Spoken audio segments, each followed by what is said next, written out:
কাব্যগ্রন্থের মাধ্যমে সাহিত্য জগতে প্রথম প্রবেশ হলেও শ্রী বঙ্কিমচন্দ্র চট্টোপাধ্যায় এখনো বাংলা সাহিত্যে স্মরণীয় হয়ে আছেন তার ক্লাসিক উপন্যাসগুলির জন্য। আজ স্বাধীনতা দিবসের প্রাক্কালে গপ্প.বেশির নিবেদনে তেমন একটি ক্লাসিক উপন্যাস আনন্দমঠ। শুনুন এবং জানান কেমন লাগলো আপনাদের আজকের এই নিবেদন। 1176 সালে গ্রীষ্মকালে একদিন পদচিহ্ন গ্রামে সূর্যের তেজ বড় প্রবল। গ্রামে অনেক ঘর বাড়ি, কিন্তু তার মধ্যে কোনোটিতে কোনো মানুষ বাস করে বলে মনে হয় না। বাজারে সারি সারি দোকান, হাটে সারি সারি চালা, কিন্তু সব দোকান বন্ধ। দোকানদার কোথায় পালিয়েছে তার ঠিকানা নেই। রাজপথে লোক নেই, ঘরের দরজায় মানুষ নেই, গাছে পাখি নেই, মাঠে গরু মোষ নেই, কেবল শ্মশানে শিয়াল কুকুর। গ্রামের মধ্যে একটি বড় অট্টালিকা, তার বড় বড় থাম বহু দূর থেকে চোখে পড়ে।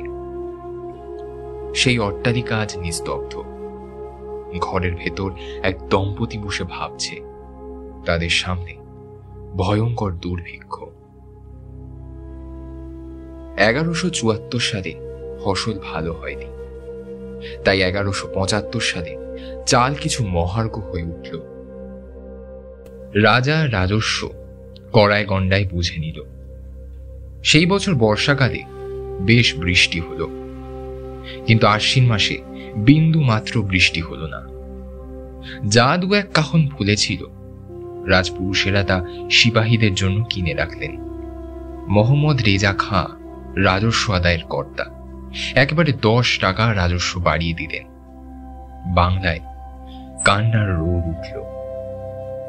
মহেন্দ্র সিংহ পদচিহ্ন গ্রামের বড় ধনবান ব্যক্তি, কিন্তু আজ ধনী নির্ধনের এক দর। বর্তমানে সেই বড় অট্টালিকাতে মহেন্দ্র, তার স্ত্রী কল্যাণী এবং তাদের শিশুকন্যা বাস করে। মহেন্দ্র বলল, বলি, এভাবে আর কতদিন চলবে? বেশি দিন বাকি নেই, যতদিন পারি আমি চালাই, তারপর তুমি মেয়েকে নিয়ে শহরে যেও। শহরে যদিও বা যাই, তবে তোমাকে এত দুঃখ দেবো কেন? চলো না, এখনই যাই। শহরে গেলে বিশেষ কিছু উপকার হবে কি? সে স্থান হয়তো এমনিতেই জনশূন্য, প্রাণ রক্ষার উপায়ও নেই। মুর্শিদাবাদ, কাশিমবাজার বা কলকাতায় গেলে প্রাণ রক্ষা হতে পারে। এখন যত তাড়াতাড়ি সম্ভব এই স্থান ত্যাগ করতেই হবে। কিন্তু কল্যাণী, এই বাড়িতে বহুদিন ধরে আমাদের বংশ পরম্পরায় অনেক অনেক ধন সম্পত্তি জমা হয়ে আছে, সব যে চোরে লুটে নেবে। লুটতে এলে আমরা কি তাদের সাথে লড়তে পারবো? প্রাণ না বাঁচলে ধন ভোগ করবে কে? চলো আমরা এখনই বেরিয়ে যাই, যদি প্রাণে বাঁচি ফিরে এসে ভোগ করা যাবে। কিন্তু তুমি পথ হাঁটতে পারবে তো? বেহারারা তো প্রায় সবই মরে গেছে। আমি হাঁটবো, তুমি চিন্তা করো না। পরদিন সকালে দুজন কিছু টাকা পয়সা সাথে নিয়ে ঘরের চাবি বন্ধ করে গরুগুলোকে ছেড়ে দিয়ে মেয়েটিকে কোলে নিয়ে অজানার পথে পা বাড়ালো। যাত্রা শুরুর আগে মহেন্দ্র বলল, পথ অতি দুর্গম, পায়ে পায়ে ডাকাতের দল ঘুরছে, শুধু হাতে যাওয়া উচিত হবে না। এই বলে মহেন্দ্র ফিরে এসে বন্দুক, গুলি, বারুদ নিয়ে গেল। দেখে কল্যাণী বলল, আমিও তাহলে আমার অস্ত্র নিয়ে আসি। এই বলে কল্যাণী বাড়ির মধ্যে প্রবেশ করল। কিছুক্ষণ পর কল্যাণী একটি বিষের কৌটো আঁচলে বাঁধতে বাঁধতে বেরিয়ে এলো। দুঃখের দিনে কপালে কি হয় বলা যায় না, তাই সে আগেই বিষ সংগ্রহ করে রেখেছিল। জ্যৈষ্ঠ মাস, ভীষণ রোদ্দুর। কল্যাণী এবং মহেন্দ্র কখনো বাবলা গাছতলায়, কখনো খেজুর গাছের ছায়ায় বসে শুকিয়ে আসা পুকুরের কাদা মেশানো জল খেয়ে বহু কষ্টে পথ চলতে লাগল। মহেন্দ্র কল্যাণীর এত কষ্ট সহ্য করার ক্ষমতা দেখে অবাক হয়ে গেল। দুজনে একটি গাছের ছায়ায় এসে বসল। নিজেরা খিদে আকুল, এদিকে মেয়েটি খিদেতে চিৎকার করে কাঁদতে শুরু করল। আর কোনো উপায় না দেখে দুজনে আবার চলা শুরু করল। সেই আগুনের মতন রাস্তা অতিক্রম করে সন্ধ্যার আগে তিনজনে এক কুটিরে এসে পৌঁছল। মহেন্দ্রর মনে বড় আশা ছিল কুটিরে কাউকে অন্তত পাওয়া যাবে, কিন্তু না, সেখানেও কেউ নেই। শুধু বড় বড় খালি ঘরগুলি জনশূন্য হয়ে পড়ে আছে।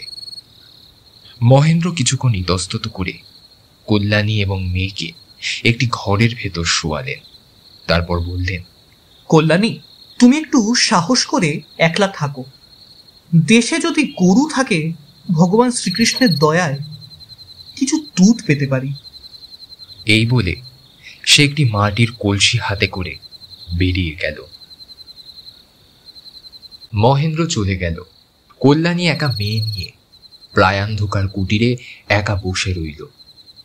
তার বড় ভয় করতে শুরু করল। কেউ কোথাও নেই, মানুষের শব্দ পাওয়া যায় না। একবার তার মনে হলো চারিদিকের দরজা জানলা বন্ধ করে দিয়ে বসে থাকে, কিন্তু জানলা দরজার একটিতেও ছিটকিনি কিংবা কপাট নেই। হঠাৎ সামনের দরজার দিকে তাকিয়ে কল্যাণীর গলা শুকিয়ে গেল। একটা মানুষের মতো দেখতে জীব দরজার সামনে এসে দাঁড়িয়েছে। ভীষণ শুষ্ক, শীর্ণ, কৃষ্ণবর্ণ, উলঙ্ক বিকটাকার একটা জীব ঘরে ঢুকল। কিছুক্ষণ পর সে ছায়ামূর্তি একটা হাত তুলে লম্বা লম্বা শুকনো আঙুলগুলো তুলে কাকে যেন একটা ইশারা করল। সঙ্গে সঙ্গে আরেকটা ছায়ামূর্তি এসে প্রথম জনের পিছনে দাঁড়ালো। তারপর আরেকটা, তারপর আরো একটা। এমনই করে কত এলো কল্যাণী বুঝতেও পারল না। সবাই ঘরে ঢুকে কল্যাণী এবং তার মেয়েকে ঘিরে দাঁড়ালো। ভয় কল্যাণী প্রায় অজ্ঞান হয়ে গেল। তখন সেই প্রেতের দল কল্যাণী এবং তার মেয়েকে তুলে নিয়ে ঘর থেকে বার করে মাঠ পেরিয়ে বনের মধ্যে ঢুকে গেল। কিছুক্ষণ পর মহেন্দ্র কলসিতে করে দুধ নিয়ে এসে কাউকে খুঁজে পেল না। সমস্ত বাড়িটা তন্ন তন্ন করে খুঁজে দেখল। মেয়ের নাম ধরে ডাকল, শেষে স্ত্রীর নাম ধরে ডাকল, কিন্তু কোনো সাড়া পেল না। যে বনে দস্যুরা কল্যাণী এবং তার মেয়েকে নামালো, সে বন অতি মনোরম। বনের মধ্যের একটি অপেক্ষাকৃত ফাঁকা জায়গায় দস্যুরা দুজনকে নামিয়ে তাদের ঘিরে বসল। তখন তারা বাগ বিতণ্ডা শুরু করল। কল্যাণীর হাতের গলার গয়না তারা আগেই হস্তগত করেছিল, এখন সেগুলোকেই নিজেদের মধ্যে ভাগ করে নিচ্ছিল। গয়না ভাগ হলে একজন দস্যু বলল, আমি সোনা রূপা নিয়ে কি করব? ওসব আমার লাগবে না। তার চেয়ে বড় করে সোনার সমপরিমাণ চাল আমাকে কেউ দাও। আজ সারাদিন শুধু পাতা খেয়েছি। একজন এই কথা বলাতে সবাই একই কথা বলতে শুরু করল। দলপতি তাদের থামানোর চেষ্টা করলেন, কিন্তু কেউ থামে না। ক্রমে গালাগালি, মারামারি শুরু হয়ে গেল তাদের মধ্যে। দলপতি দু একজনকে ধরে থামানোর উদ্দেশ্যে মারল। তখন সবাই মিলে দলপতিকে আক্রমণ করল। অন্ধভাবে যে যেমন পারল মারতে শুরু করল তাকে। দলপতি মানুষটি এমনিতেই রোগে শীর্ণ ছিলেন, বেশি অত্যাচার সহ্য করতে পারল না। অল্পক্ষণ পরই সে মারা গেল। তখন সেই দলের একজন বলল, শিয়াল কুকুরের মাংস তো অনেক খেলাম, এসো আজ এই বেটাকে খাই। তারপর কিছুক্ষণের মধ্যে সেখানে আগুন জ্বালানোর উদ্যোগ দেখা গেল।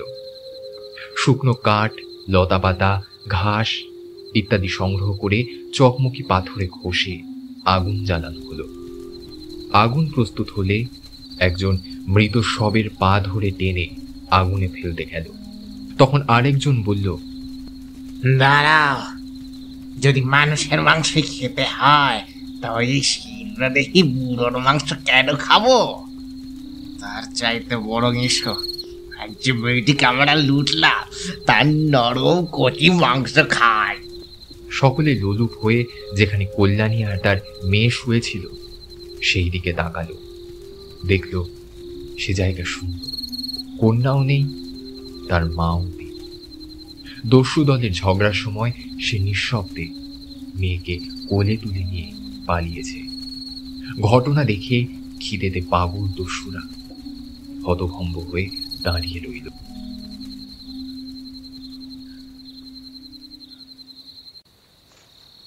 অত্যন্ত অন্ধকার বন। গাছের সারি ভেদ করে কল্যাণী আরো গভীর বনে প্রবেশ করল। গাছের কাঁটা ফুটে তার কাপড় রক্তে লাল হয়ে উঠল, কিন্তু সে চলা থামাল না, কারণ একবার দস্যুদের হাতে ধরা পড়লে তার মেয়েকে তারা জীবন্ত কুড়িয়ে ফেলবে। মা হয়ে সে দৃশ্য সে সহ্য করতে পারবে না।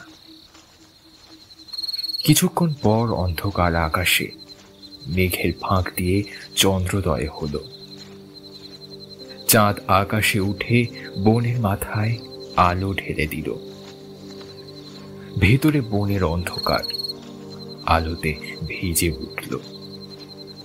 চাঁদ যত উপরে উঠছে তত আরো আলো বনের মধ্যে প্রবেশ করে অন্ধকারকে উজ্জ্বল করে তুলছে। কল্যাণী মেয়েকে নিয়ে আরো গভীর বনে লুকল। হঠাৎ বহু দূর থেকে দস্যু দলের চিৎকার শোনা গেল। তারা এই দিক লক্ষ্য করে ছুটে আসছে। কল্যাণী আর পালানোর চেষ্টা না করে একটা বড় গাছের তলায় বসে ডাকতে লাগলো, কোথায় তুমি, যাকে আমি নিত্য পূজা করি, নিত্য নমস্কার করি, যার ভরসায় এই অন্ধকারেও বনে প্রবেশ করতে পেরেছি? কোথায় তুমি হে মধুসূদন? সেই সময় ক্লান্তি, ক্ষুধা, তৃষ্ণার অবসাদে কল্যাণী ক্রমে বাহ্য জ্ঞান শূন্য হয়ে পড়ল। সেই অবস্থায় সে শুনতে পেল আকাশ বাতাস থেকে স্বর্গীয় স্বরে ভেসে আসছে, আরে মুরারে মধু কইটা ভারে। আস্তে আস্তে সেই স্বর্গীয় স্বর কল্যাণীর নিকটবর্তী হতে লাগল। ক্রমে আরো কাছে, আরো কাছে এসে গেল। শেষে কল্যাণীর মাথার কাছে বন প্রতিধ্বনি করে বেজে উঠল, হরে মুরারে মধু কইটা ভারে। কল্যাণী তখন চোখ মেলে তাকালো। সেই অর্ধস্ফুট বনের অন্ধকার মিশ্রিত চন্দ্ররশ্মিতে সে দেখতে পেল সামনে এক শুভ্র শরীর, শুভ্র কেশ, শুভ্র বসন ঋষি মূর্তি। কল্যাণী মনে মনে ভেবে তাকে প্রণাম করতে গিয়েও পারল না। মাথা নোয়ানোর সাথে সাথে একেবারে অজ্ঞান হয়ে মাটিতে পড়ে গেল।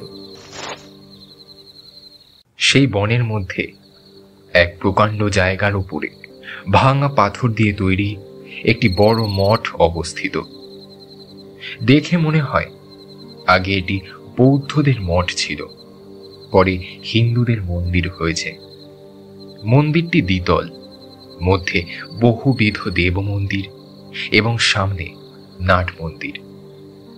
সবগুলি প্রাচীর দিয়ে ঘেরা এবং বন্য গাছপালা দ্বারা এমনভাবে আচ্ছন্ন যে দিনের বেলাও সবকিছু অন্ধকার ঠেকে।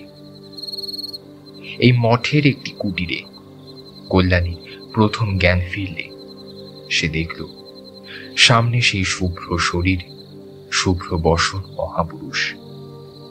মহাপুরুষ বললেন, মা, এ দেবতার ঠাই, ভয় করো না। একটু দুধ আছে, তুমি খাও, তারপর তোমার সাথে কথা হবে। কল্যাণী প্রথমে কিছু বুঝতে পারল না, পরে গলায় আঁচল দিয়ে লোকটিকে প্রণাম করল। লোকটি আশীর্বাদ করে ঘরের এক কোণ থেকে একটি মাটির পাত্র এনে তাতে দুধ ঢেলে কল্যাণীকে দিলেন। কল্যাণী পাত্র নিয়ে মেয়েকে দুধ খাওয়ানো শুরু করল। লোকটি ঘর থেকে বেরিয়ে গেলেন। কিছুক্ষণ পর ফিরে এসে লোকটি দেখলেন কল্যাণী মেয়েকে খাওয়ানো শেষ করেছে বটে, তবে নিজে কিছু খায়নি। তখন লোকটি আবার ঘর থেকে বেরিয়ে যেতে উদ্যত হলে কল্যাণী তাকে প্রণাম করে জোর হাতে বলল, আমাকে দয়া করে খেতে আদেশ করবেন না, একটি বাধা আছে, আমি খেতে পারবো না। কি বাধা আছে আমাকে বলো। আমি বনবাসী ব্রহ্মচারী, তুমি আমার কন্যার মতন। তোমার কি এমন কথা আছে যা আমায় বলতে পারবে না? তোমাকে যখন গাছতলা থেকে উদ্ধার করি তখন তোমাকে ক্ষুধার্ত মনে হয়েছিল। না খেলে বাঁচবে কেমন করে? আপনি দেবতা, আপনাকে অবশ্যই বলবো। আমার স্বামী এখনো অভুক্ত আছে। তার সংবাদ না পেলে কিংবা তার ভোজন সংবাদ না শুনলে আমি কেমন করে খাবো? তোমার স্বামী কোথায়? আমি তা জানি না। তিনি খাবারের খোঁজে বার হলেন, আর অমনি দস্যুরা এসে আমাদের চুরি করেছিল। তখন ব্রহ্মচারী একটি একটি প্রশ্ন করে কল্যাণী এবং তার স্বামীর সকল বৃত্তান্ত শুনলেন। কল্যাণী কোনোভাবেই সংস্কার বশে তার স্বামীর নাম মুখে আনল না। তাই ব্রহ্মচারী আরো খুঁটিয়ে প্রশ্ন করে অবশেষে বুঝলেন এ মহেন্দ্রর স্ত্রী। তখন মানুষটি আবারও কল্যাণীকে কিছু খাওয়ার জন্য অনুরোধ করলেন, কিন্তু তার সেই একই জেদ। স্বামীর কোনো সংবাদ না পাওয়া পর্যন্ত সে কিচ্ছু খাবে না। অবশেষে ব্রহ্মচারী বললেন, তুমি নির্ভয় এই মঠে থাকো, আমি তোমার স্বামীর সন্ধানে চললাম। এই বলে তিনি বেরিয়ে গেলেন। রাত্রি অনেক, চাঁদ মাথার উপর। পূর্ণিমার চাঁদ নয়, তাই আলো তত প্রখরও নয়। এক অতি বিস্তীর্ণ প্রান্তরের উপর সেই অন্ধকারের ছায়া বিশিষ্ট অস্পষ্ট আলো পড়েছে। সেই মাঠ দিয়ে মুর্শিদাবাদ ও কলকাতা যাওয়ার রাস্তা। রাস্তার ধারে একটি ছোট পাহাড়। ব্রহ্মচারী সেই পাহাড়ের উপর উঠে দাঁড়িয়ে স্তব্ধ হয়ে কিছু শুনতে লাগলেন। কি শুনলেন তা কেউ জানে না। পাহাড়ের পায়ের কাছে এক জায়গায় গভীর জঙ্গল। ব্রহ্মচারী সেই দিকে গেলেন। নিবিড় জঙ্গলে ঢুকে দেখলেন সেই বৃক্ষরাশির অন্ধকার তলদেশে সারি সারি মানুষ বসে আছে। মানুষগুলি দীর্ঘকায়, কৃষ্ণকায় এবং সশস্ত্র। এমন 200 লোক বসে আছে, কিন্তু একজনও কথা বলছে না। তিনি তাদের মাঝখান দিয়ে সকলকে দেখতে দেখতে চললেন, যেন তিনি কাউকে খুঁজছেন, অথচ খুঁজে পাচ্ছেন না। অবশেষে এক যুবকের কাছে গিয়ে তিনি স্থির হলেন। যুবক তাকে দেখে উঠে দাঁড়াতেই তিনি তাকে একটু তফাতে নিয়ে এলেন। যুবক বলিষ্ঠকায়, অতি সুন্দর পুরুষ। ঘন কালো গোঁফদাড়িতে তার মুখ আবৃত। ব্রহ্মচারী তাকে জিজ্ঞাসা করলেন, মহেন্দ্র সিংহের কোনো সংবাদ রাখো ভবানন্দ? রাখি। মহেন্দ্র সিংহ আজ সকালে স্ত্রী কন্যা নিয়ে গৃহত্যাগ করে যাচ্ছিলেন। পথে এক কুটিরে কি হয়েছিল তা আমি জানি। কারা ছিল? খুব সম্ভবত গ্রামেরই লোক। এখন সব গ্রামবাসী খিদের জ্বালায় ডাকাত হয়ে গেছে। আজকাল কে ডাকাত নয়। শোনো ভবানন্দ, চোরের হাত থেকে তাদেরকে আমি বাঁচিয়ে মঠে রেখে এসেছি। এখন তোমার উপর ভার যে তুমি মহেন্দ্রকে খুঁজে বার করে তার স্ত্রী কন্যাকে তার হাতে তুলে দাও। যথা আজ্ঞা। কুটিরে বসে ভেবে কোনো ফল হবে না দেখে মহেন্দ্র উঠল। নগরে ফিরে গিয়ে রাজপুরুষদের সাহায্যে স্ত্রী কন্যার খোঁজ করবে এই ভেবে সেই দিকে চলল। 1176 সালের বাংলা তখনও ইংরেজদের শাসনাধীন হয়নি। ইংরেজ তখনও দেওয়ান। তারা নিজেদের টাকা আদায় করে নেয়। এদিকে বাংলার মানুষের দুর্দশার কথা শোনার সময় তাদের হয় না। এই দুর্দশা মোচনের দায়িত্ব মির্জাফরের হাতে, কিন্তু তিনি নিজেই আত্মরক্ষা করতে অপারগ। দেশের লোককে রক্ষা করবেন কিভাবে? অতএব বাংলার কর ইংরেজদেরই প্রাপ্য। লোকে না খেয়ে মরুক, খাজনা আদায় বন্ধ হয় না। যাই হোক, যা আদায় হয় তা কোম্পানির গাড়ি করে সশস্ত্র গোড়াদের পাহারায় কলকাতায় যায়। রৌদ্রের জন্য খাজনা সকালে যায় না, গভীর রাতে যায়। চলতে চলতে সেই খাজনা বোঝাই গাড়ি মহেন্দ্রের পথ অবরোধ করল। মহেন্দ্র গাড়ি এবং সিপাহীর জন্য রাস্তা বন্ধ দেখে পাশে সরে দাঁড়ালো, কিন্তু সিপাহীরা ইচ্ছাকৃত তার গা ঘেঁষে যাচ্ছে দেখে সে দূরে জঙ্গলের ধারে গিয়ে দাঁড়ালো। তখন একজন সিপাহী মহেন্দ্রকে এবং তার হাতে ধরা বন্দুক দেখে তাকে ডাকাত ভেবে চিৎকার করে উঠল। সে তেড়ে গিয়ে মহেন্দ্রের গলা ধরল এবং শালা চোর বলে হঠাৎ একটা ঘুষি মারল। মহেন্দ্রর মাথায় হঠাৎ রক্ত উঠে গেল। সে উল্টে সেই সিপাহীটিকে এক ঘুষি মারল। সিপাহীটি ঘুষি খেয়ে অচেতন হয়ে রাস্তায় উল্টে পড়ল। তখন জোর করে ৩-৪ জন সিপাহী তাকে সর্দারের কাছে ধরে নিয়ে গেল। কিন্তু সাহেব তখন অতিরিক্ত মদ্যপানের ফলে অচেতন দেখে সিপাহীরা তাকে দড়ি দিয়ে শক্ত করে বেঁধে গাড়িতে তুলে দিল। মহেন্দ্র দেখল এত লোকের সঙ্গে গায়ের জোর দেখানো বৃথা। তাছাড়া জোর করে মুক্তিলাভ করেই বা কি হবে? স্ত্রী কন্যার শোকে তখন মহেন্দ্র কাতর। বাঁচার কোনো ইচ্ছে তার ছিল না। সিপাহীরা খাজনা নিয়ে যেমন চলছিল তেমনি আবার চলা শুরু করল। ব্রহ্মচারীর আজ্ঞা পেয়ে ভবানন্দ মৃদু মৃদু হরিনাম করতে করতে যে কুটিরে মহেন্দ্র বসেছিল সেই কুটিরের দিকে চলল।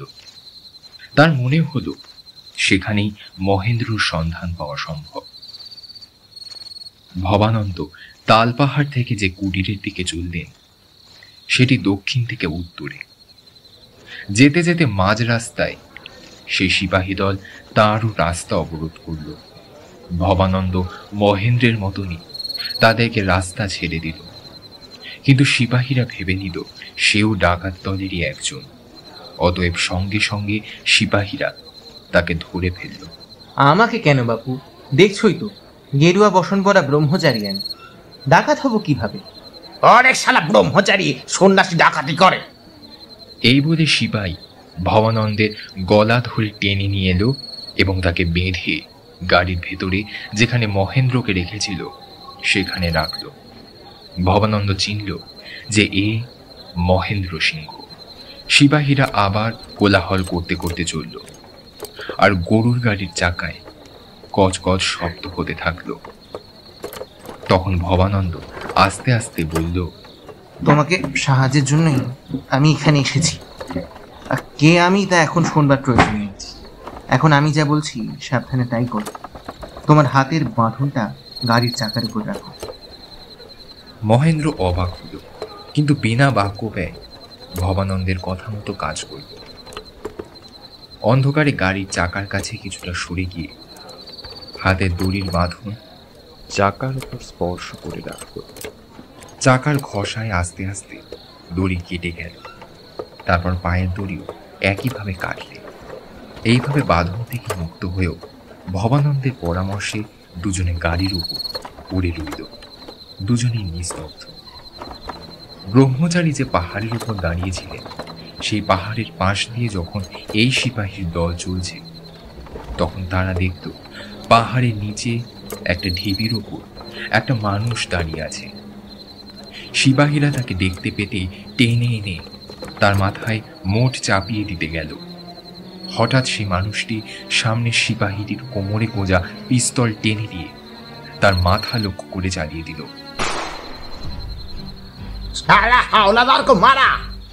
বলে একজন সিপাহী এসে লোকটির হাত ধরল। লোকটির হাতে তখনও পিস্তল ধরা। সে সেই পিস্তলটি উল্টে ধরে সিপাহীটির মাথায় মারল। সিপাহীর মাথা ভেঙে গেল, সে মাটিতে পড়ে গেল। এই সময় চিৎকার করতে করতে প্রায় 200 অস্ত্রধারী লোক এসে সিপাহীদের ঘিরে দাঁড়ালো। সিপাহীদের প্রধান ইংরেজ সাহেব তখন বেসামাল অবস্থায় গাড়ির বাইরে এলেন। বেরোনোর সাথে সাথে কে একজন এসে তার কোমর থেকে তলোয়ার কেড়ে নিল, নিয়ে সেটার এক আঘাতে সাহেবের মুন্ডু কেটে ফেলল। সাহেবের এই অবস্থা দেখে সিপাহীর দল হতভম্ব হয়ে দাঁড়িয়ে দেখল এক ব্যক্তি গরুর গাড়ির ওপর দাঁড়িয়ে তলোয়ার হাতে হরি হরি শব্দ করছে। ব্যক্তিটি ভবানন্দ। সিপাহীদের ভয়ের সুযোগ নিয়ে লোকগুলি তাদের ওপর ঝাঁপিয়ে পড়ল। কিছু সিপাহী মারা গেল, কিছু সিপাহী আহত হল, বাকিরা যে যেদিকে পারল পালাতে শুরু করল। লোকগুলি গাড়ির কাছে এসে সমস্ত টাকার বাক্স নিজের অধীনে রাখল। সব শান্ত হলে যে ব্যক্তি যুদ্ধে প্রধান নেতৃত্ব গ্রহণ করেছিল সে এসে ভবানন্দের সামনে দাঁড়ালো। তখন দুজন দুজনকে আলিঙ্গন করলে ভবানন্দ বলল, ভাই জীবানন্দ, সার্থক ব্রত গ্রহণ করেছিলে। জীবানন্দ বলল, ভবানন্দ, তোমার নাম সার্থক হোক। অপহৃত খাজনা যথাস্থানে নিয়ে যাওয়ার কাজে জীবানন্দ নিযুক্ত হল। অনুচরেরা তার নির্দেশ মতন কাজ শুরু করল। ভবানন্দ একা দাঁড়িয়ে রইলেন। মহেন্দ্র গরুর গাড়ি থেকে নেমে নীরবে দাঁড়িয়েছিল। তার মনে ধারণা জন্মেছিল যে এরা দস্যু, খাজনা লুট করার জন্যই এরা হামলা করেছে। তাই সে আস্তে আস্তে সরে সেই স্থান ত্যাগ করতে যাচ্ছিল। এমন সময় ভবানন্দ এসে তার কাছে দাঁড়ালো। মহাশয়, আপনার পরিচয় তো পেলাম না। তাতে তোমার কোনো প্রয়োজন আছে কি? প্রয়োজন আছে বই। আজ আমি আপনার দ্বারা বিশেষভাবে উপকৃত হয়েছি। সে বোধ যে তোমার আছে এমন তো মনে হয় না। বিপদের সময় অস্ত্রে হাত না দিয়ে দূরে দাঁড়িয়ে রইলে। কিন্তু এ যে কুকাজ, ডাকাতি। হোক ডাকাতি, কিন্তু সে কথা এখন থাক। আমরা তোমার কিছু উপকার করেছি, আরো কিছু উপকারও করতে পারি। মহেন্দ্র একটু ভেবে বলল, আর কি উপকার করবেন? আর তাছাড়া ডাকাতদের কাছ থেকে এর চেয়ে বেশি উপকার না গ্রহণ করাই ভালো। উপকার গ্রহণ করো না করো সম্পূর্ণ তোমার সিদ্ধান্ত। এখন যদি ইচ্ছে হয় তবে আমার সঙ্গে এসো, তোমার স্ত্রীকন্যার সঙ্গে দেখা হতে পারে। মহেন্দ্র ফিরে দাঁড়ালো, বলল, সে কি? ভবানন্দ কোনো উত্তর না দিয়ে হাঁটা শুরু করল। অগত্যা মহেন্দ্র তার সঙ্গে সঙ্গে চলল। মনে মনে ভাবল, এরা কিরকম দস্যু। সেই চাঁদের শুভ্র আলোকপূর্ণ রাতে দুজনে নীরবে হাঁটছিল। মহেন্দ্র নীরব, কিছুটা কৌতূহলী। ভবানন্দ হঠাৎ ভিন্ন মূর্তি ধারণ করল। সেই স্থির মূর্তি, ধীর প্রকৃতি সন্ন্যাসী আর নেই। সেই রণনিপুণ বীর মূর্তিও আর নেই। যেন জ্যোৎস্নাময় শান্তশালিনী পৃথিবীর শোভা দেখে তার মন উৎফুল্ল হয়ে উঠেছে। ভবানন্দ মহেন্দ্রর সঙ্গে কথা বলবার অনেক উদ্যোগ করল, কিন্তু মহেন্দ্র নীরব। তখন ভবানন্দ নিরুপায় হয়ে আপন মনে গান আরম্ভ করল। বন্দে মাতরম সুজলা সুফলা মলয়জ শীতলা শস্য শ্যামলা মাতরম বন্দে মাতরম। মহেন্দ্র গান শুনে কিছুটা অবাক হলো, কিছু বুঝতে পারল না। সুজলা মলয়জ শীতলা শস্য শ্যামলা মাতা কে? মহেন্দ্র জিজ্ঞাসা করল, আচ্ছা, মাতা কে? এ তো দেশ, এ তো মা নয়। আমরা অন্য মা মানি না। জননী জন্মভূমিষ্ঠ স্বর্গাদপি গরীয়সী। আমরা বলি জন্মভূমি জননী। আমাদের মা নেই, বাবা নেই, ভাই নেই, বন্ধু নেই, স্ত্রী নেই, পুত্র নেই, ঘর নেই, বাড়ি নেই। আমাদের আছে কেবল সেই সুজলা মলয়জ শীতলা শস্য শ্যামলা মাতা। তোমরা কারা? আমরা সন্তান দল। সন্তানই বা কি? কার সন্তান? মায়ের সন্তান। ভালো সন্তান কি চুরি ডাকাতি করে মায়ের পুজো করে? সে কেমন মাতৃভক্তি? আমরা চুরি ডাকাতি করি না, তবে এই যে খাজনার গাড়ি লুটলে, সেটাকে কি চুরি ডাকাতি বলে? কার টাকা লুটলাম? কেন রাজার? রাজার? এই টাকাগুলো যে নেবে সে টাকায় তার কি অধিকার? যে রাজা রাজ্য পালন করে না সে আবার রাজা কি করে? তোমরা সিপাহীর তোপের মুখে কোনদিন উড়ে যাবে দেখছি। সে না হয় উড়েই যাব, একবার বই দুবার তো আর মরবো না। তা তুমি মুসলমানদের তাড়াবে কি করে? মেরে। তুমি একা তাড়াবে? এক চরে নাকি? কেন? এখনই যে 200 লোক দেখলে, তারা কি সকলেই সন্তান? হ্যাঁ, সকলেই সন্তান। এরকম আর কত আছে? এমন হাজার হাজার রয়েছে, পরে আরো বাড়বে। তোমরা যে সব ত্যাগ করেছ, মায়া কাটাতে পেরেছ?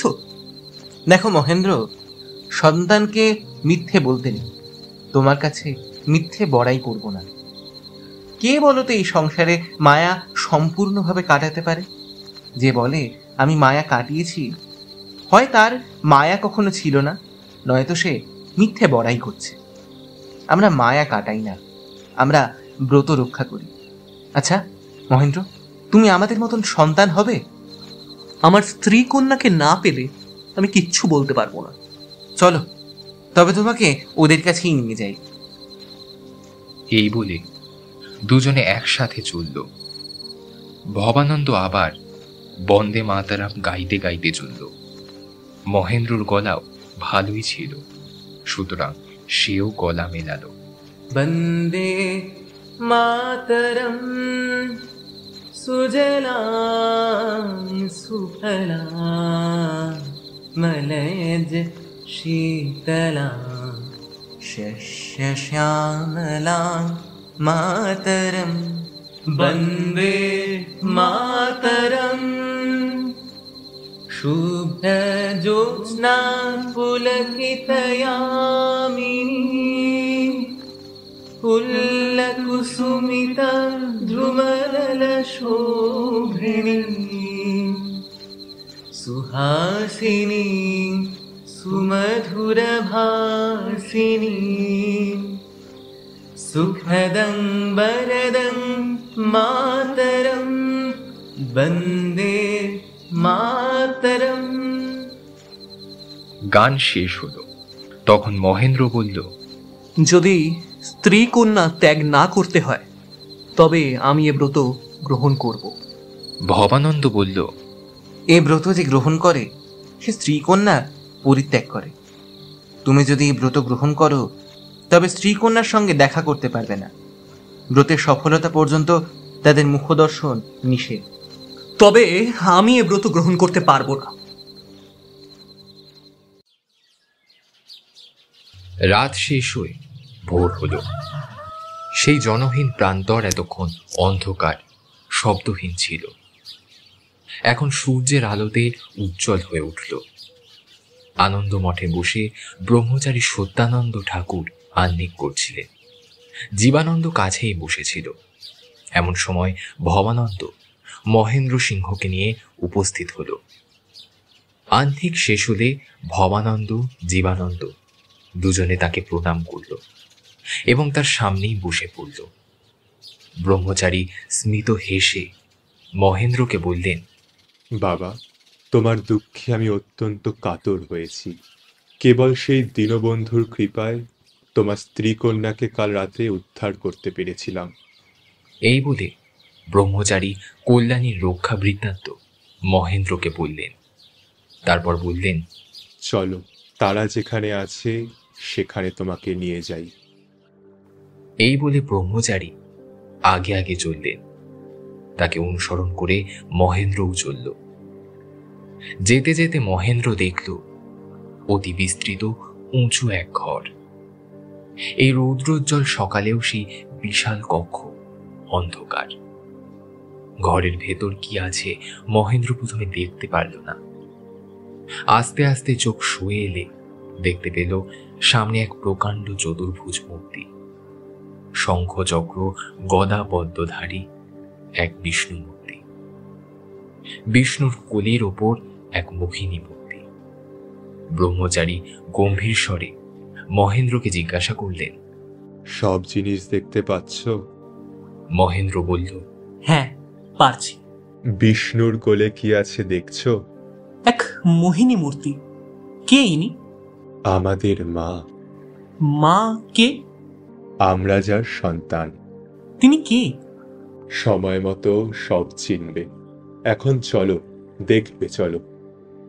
তখন ব্রহ্মচারী মহেন্দ্রকে অন্য একটি ঘরে নিয়ে গেলেন। সেখানে মহেন্দ্র দেখল এক অপরূপ সর্বাঙ্গ সম্পন্না সর্বাভরণ ভূষিতা জগদ্ধাত্রী মূর্তি। মহেন্দ্র জিজ্ঞাসা করল, ইনি কে? মা যা ছিলেন। মহেন্দ্র ভক্তি ভরে জগদ্ধাত্রী রূপিণী মাকে প্রণাম করল। এরপর ব্রহ্মচারী তাকে এক অন্ধকার সুড়ঙ্গ দেখিয়ে নিয়ে আগে আগে চললেন। কিছু দূর চলার পর মহেন্দ্র দেখল সুড়ঙ্গের কোনো একটি জায়গা থেকে সামান্য আলো আসছে। সেই ক্ষীণ আলোয় মহেন্দ্র সামনে দেখল কালী মূর্তি। ব্রহ্মচারী বললেন, দেখো মা যা হয়েছেন। মহেন্দ্র সভয় বলল, কালী? আজ দেশের সর্বত্র শ্মশান, তাই মা কঙ্কাল মালিনী। হাতে রক্তমাখা খাড়া কেন? আমরা সন্তান অস্ত্র মার হাতে তুলে দিয়েছি। মহেন্দ্র এই মূর্তিকেও ভক্তি ভরে প্রণাম করল। তখন ব্রহ্মচারী আর একটি সুড়ঙ্গে প্রবেশ করলেন। হঠাৎ দুজনের চোখে সকালের সূর্যের রশ্মি এসে পড়ল। চারিদিকে পাখির গান শোনা গেল। মহেন্দ্র দেখল এক পাথরের তৈরি মন্দিরের মধ্যে সোনার তৈরি দশভুজা প্রতিমা সূর্যের আলোয় যেন জ্যোতির্ময়ী হয়ে উঠেছেন। ব্রহ্মচারী বললেন, এই মা যা হবেন 10 হাত 10 দিকে প্রসারিত, তাতে অস্ত্ররূপের নানান শক্তি শোভিত, পায়ের তলে শত্রু বিমর্দিত। মায়ের মূর্তি কবে দেখতে পাবো? যেদিন মার সকল সন্তান মাকে মা বলে ডাকবে, সেই দিন মা প্রসন্ন হবেন। আমার স্ত্রী কন্যা কোথায়? চলো, পথ দেখিয়ে দিচ্ছি। তাদের একবার দেখেই আমি বিদায় দেব। কেন বিদায় কেন? আমি এই মহামন্ত্র গ্রহণ করব। শোনো মহেন্দ্র, যে পথে এখানে আসলে সেই পথে মন্দিরের বাইরে যাও। মন্দিরের দরজায় তোমার স্ত্রী কন্যাকে দেখতে পাবে। কল্যাণী এখনো পর্যন্ত অভুক্তা। যেখানে তারা বসে আছে সেখানেই কাছে খাওয়ার জিনিস পাবে। কল্যাণীকে খাইয়ে নিজে খেয়ে তোমার যে অভিরুচি তাই করো। এরপর আমাদের আর দেখা পাবে না। যদি তোমার ইচ্ছা অপরিবর্তিত থাকে তবে উপযুক্ত সময় তোমাকে দেখা দেব। তখন অকস্মাৎ কোনো পথে ব্রহ্মচারী অন্তর্হিত হলেন। মহেন্দ্র ব্রহ্মচারীর দেখিয়ে দেওয়া পথ ধরে বাইরে এসে দেখতে পেল নাট মন্দিরে কল্যাণী মেয়েকে নিয়ে বসে আছে। অনেক দুঃখের পর মহেন্দ্র এবং কল্যাণীর দেখা হলো। কল্যাণী মহেন্দ্রকে দেখা মাত্র তার পায়ে লুটিয়ে পড়ল। বেশ কিছুক্ষণ কান্নাকাটির পর দুজনে ব্রহ্মচারীর অনুচরের দেওয়া খাবার খেতে বসল। কল্যাণীর অনুরোধে মহেন্দ্র প্রথমে কিছু খেল, তারপর কল্যাণী নিজে খেল। মেয়েকে দুধও খাওয়ালো। তারপর দুজনে আলোচনা করতে বসলো এখন কোথায় যাওয়া হবে।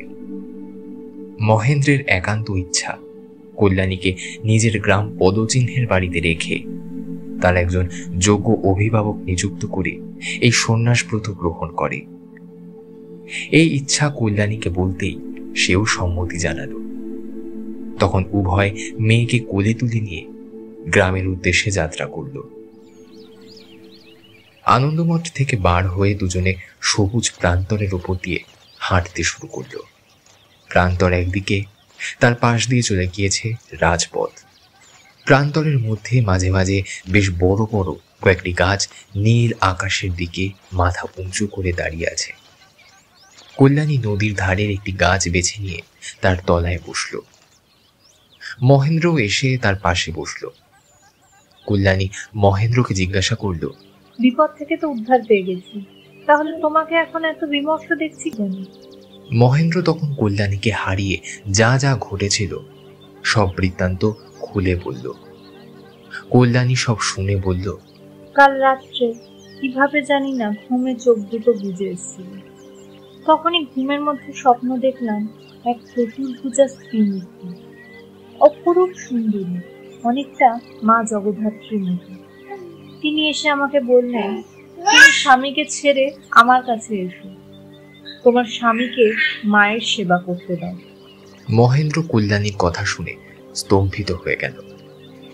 মাথার ওপর দোয়েল, কোকিল প্রভৃতি পাখি কলরব করতে করতে উড়ে চলেছে। নীল নির্মেঘ আকাশে সূর্যের উজ্জ্বল আলো বিকিরিত হচ্ছে। সেই দিকে মহেন্দ্র অনেকক্ষণ তাকিয়ে চুপ করে বসে থাকল। বেশ কিছুক্ষণ পর কল্যাণী বলল, কি ভাবছো? উত্তরে মহেন্দ্র বলল, এখন কি করব তাই ভাবছি। স্বপ্ন এক প্রকার বিভীষিকা মাত্র। স্বপ্নের মধ্যে জন্ম নিয়ে স্বপ্নেই ধ্বংস হয়ে যায়। যাক, চলো বাড়ি ফিরে যাই। কিন্তু সেই দেবী মূর্তির আদেশ, তুমি বরং যেখানে দেবতা তোমাকে যেতে বললেন তুমি সেইখানেই যাও। আর তুমি কোথায় যাবে? আমাকেও দেবতা যেখানে যেতে বলেছেন সেইখানেই যাব। সে কি? কোথায় যেতে বলেছেন? কিভাবে যাবে? কল্যাণী কোনো কথা না বলে বিষের কৌটো বার করে দেখালো। মহেন্দ্র বিস্মিত হয়ে এক দৃষ্টে তার মুখের দিকে তাকিয়ে রইল। কল্যাণী বলল, খাবো মনে করেছিলাম, কিন্তু তোমাকে রেখে, সুকুমারীকে রেখে আমার কোথাও যেতে ইচ্ছে করছে না। কল্যাণীর কণ্ঠ যেন হঠাৎ আবেগরুদ্ধ হয়ে গেল। বিষের কৌটোটা মাটিতে রেখে কল্যাণী আঁচলে মুখ রেখে কাঁদতে শুরু করলো।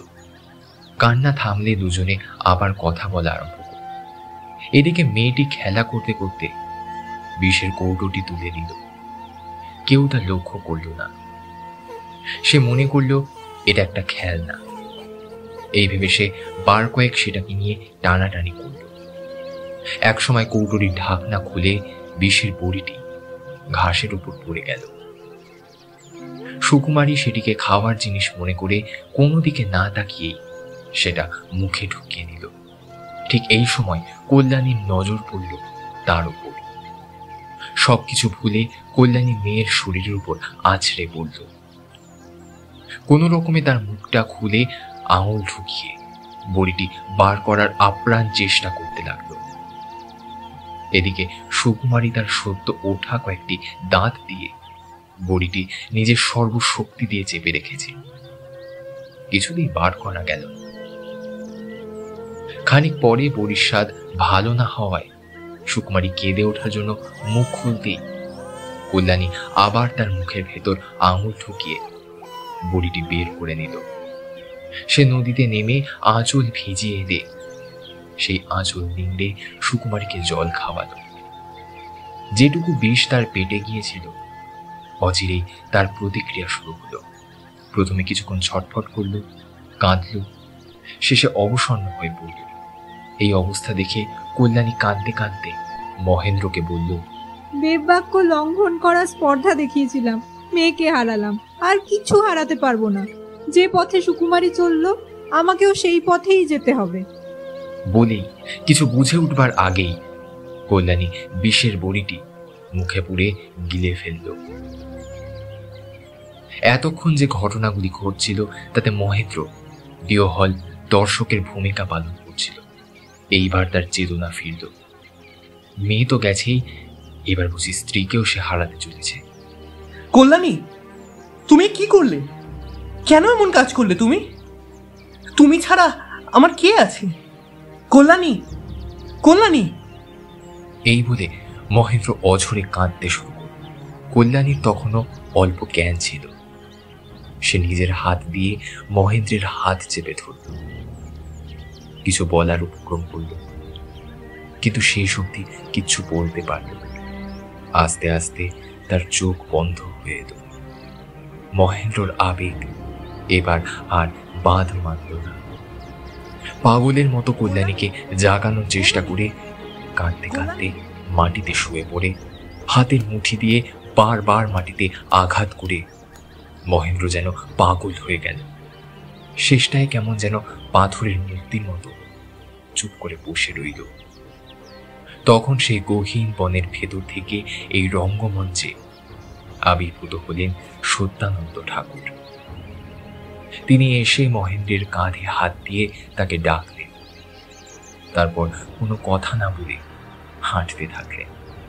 মহেন্দ্র বিনা বাক্য ব্যয় তাকে অনুসরণ করল। গাছতলায় পড়ে রইল কল্যাণী এবং সুকুমারীর দেহ।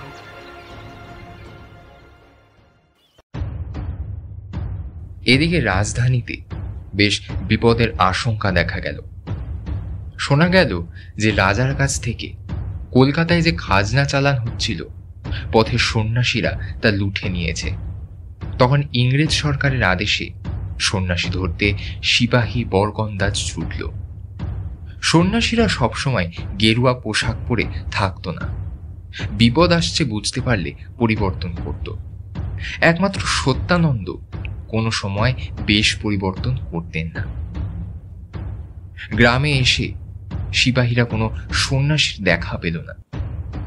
ফলে তারা নিরপরাধ গ্রামবাসীদের অত্যাচার করে কলকাতায় ফেরার উদ্যোগ করল। সেই গাছের তলা থেকে শোকে পাথর মহেন্দ্র যখন সত্যানন্দকে অনুসরণ করছিল, ঠিক সেই সময় ইংরেজ সিপাহীরা তাদের ঘিরে ধরল। সত্যানন্দের গেরুয়া পোশাক দেখে খুব সহজেই তারা তাকে সন্ন্যাসী বলে শনাক্ত করল। একজন সিপাহী এসে সত্যানন্দের ঘাড় ধরল, আরেকজন এসে মহেন্দ্রকে ধরল। মহেন্দ্রর পরনে গেরুয়া কাপড় ছিল না, কিন্তু সে সত্যানন্দের সঙ্গী। এই ভেবে সিপাহীটি তাকে ধরল। প্রথমটা মহেন্দ্রের খেয়াল হলো না যে তাদের সাথে ঠিক কি হচ্ছে, কিন্তু কিছুক্ষণ পর সে বুঝতে পারল তারা বন্দী হয়েছে। তাদের নিয়ে চলে যাবে কল্যাণী এবং সুকুমারী একা গাছের তলায় পড়ে থাকবে। হিংস্র জন্তু তাদের খেয়ে নেবে। এই ভাবনাগুলো একের পর এক তার মাথায় আসতেই সে পাগলের মতো দুহাতে দড়ি ধরে এক টান মারল। সঙ্গে সঙ্গে দড়ি ছিঁড়ে গেল, কিন্তু উল্টো দিক থেকে কয়েকজন সিপাহী এসে তাকে 3 দিক থেকে ঘিরে ধরল।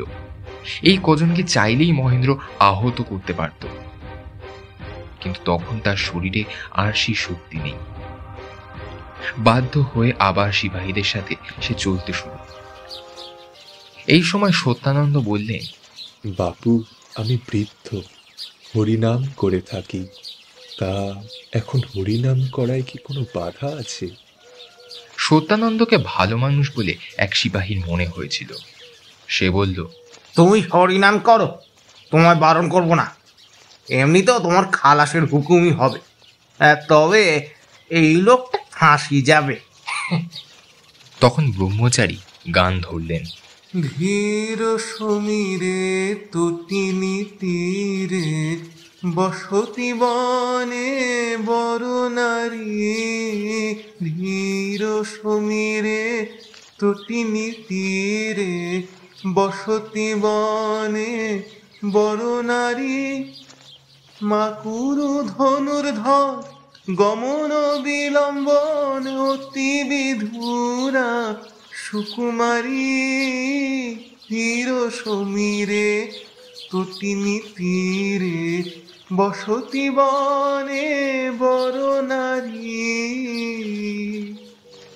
নগরে পৌঁছালে তাদেরকে কোতোয়ালের সামনে আনা হলো। কোতোয়াল সাহেবের কাছ থেকে আদেশ নিয়ে এসে দুজনকে কারাগারে আটকে রাখা হলো। ব্রহ্মচারীর হরিনাম জীবানন্দের কানে গিয়েছিল।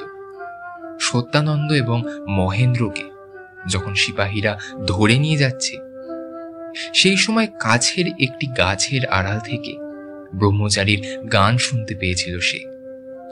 সত্যানন্দ যে গানের মাধ্যমে কোন একটি সংকেত দিচ্ছেন তা বুঝতে জীবানন্দের কষ্ট হয়নি।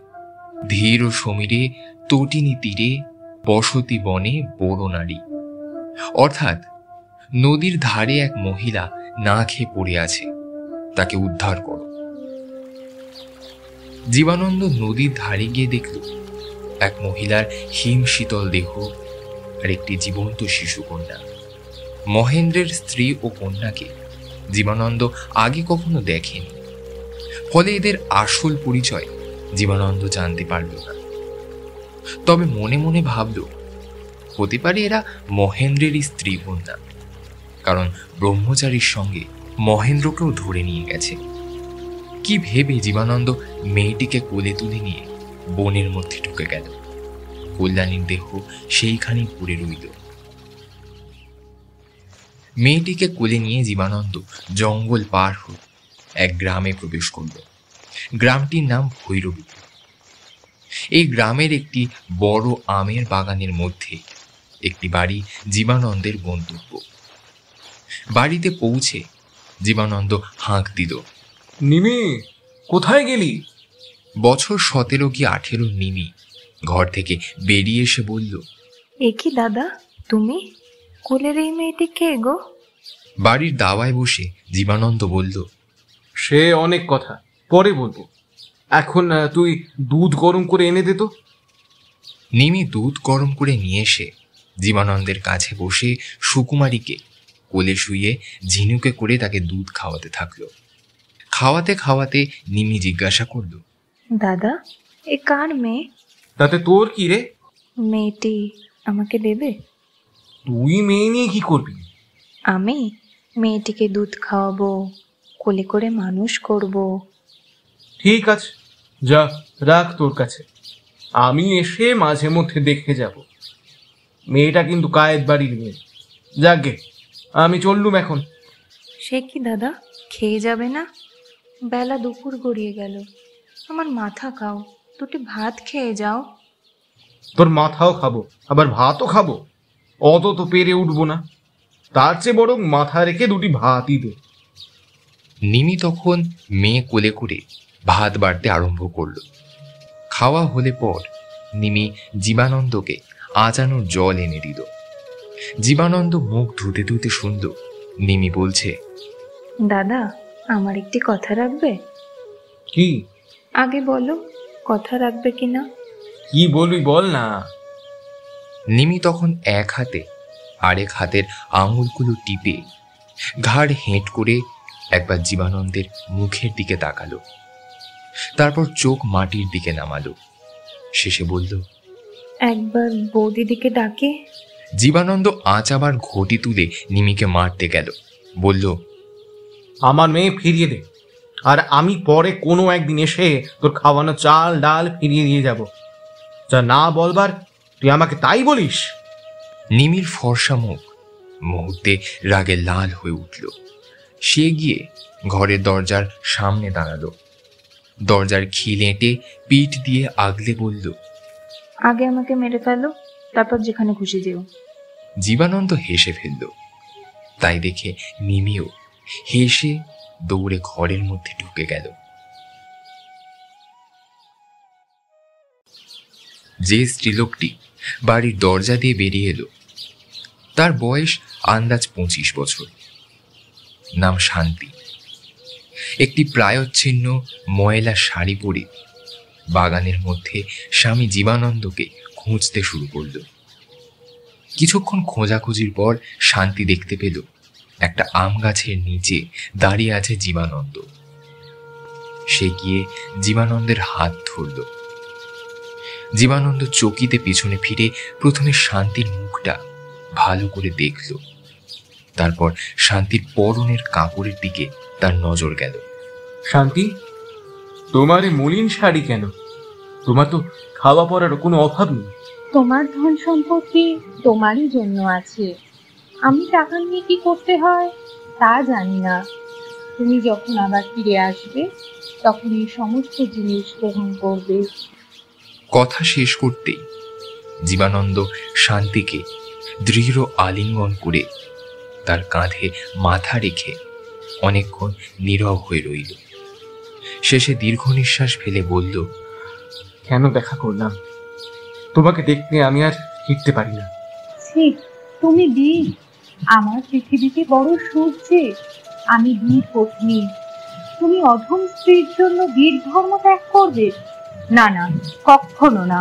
তুমি এখান থেকে চলে যাও। হ্যাঁ, সেই ভালো। আমি তবে চললাম। জীবানন্দ যাওয়ার উপক্রম করতে শান্তি তার গন্তব্যের কথা তাকে জিজ্ঞাসা করল। জীবানন্দ বলল, শুনেছি ব্রহ্মচারী শহরে গিয়েছেন। যদি মঠে গিয়ে দেখি যে তিনি এখনো ফেরেননি, তবে শহরে যাব। জীবানন্দ কুটির থেকে বেরিয়ে আস্তে আস্তে দূরে, আরো দূরে চলে গেল। শেষটায় গাছপালার আড়ালে সে একেবারে অদৃশ্য হয়ে গেল। শান্তি আম গাছের তলায় মুখে আঁচল চাপা দিয়ে বসে রইল। ভবানন্দ মঠের ভেতর বসে কি জানি চিন্তা করছিল। এমন সময় জ্ঞানানন্দ নামে এক অতি তেজস্বী সন্তান তার কাছে এসে বসল।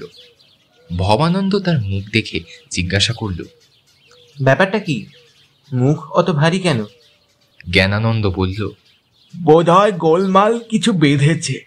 সত্যানন্দ প্রভু গেরুয়া পরে নগরের দিকে গিয়েছিলেন, এখনো তো তার কোনো খোঁজ পাওয়া গেল না। আহা, অত চিন্তা করো কেন? তাকে আটকে রাখে এমন মুসলমান বাংলায় নেই। ধীরানন্দ তাকে অনুসরণ করছে। তাও বলছো যখন, আমি একবার না হয় নগরে ঘুরে আসি। এই বলে ভবানন্দ একটা নিভৃত ঘরে গিয়ে একটা বড় সিন্দুক থেকে কয়েকটা কাপড় বার করল।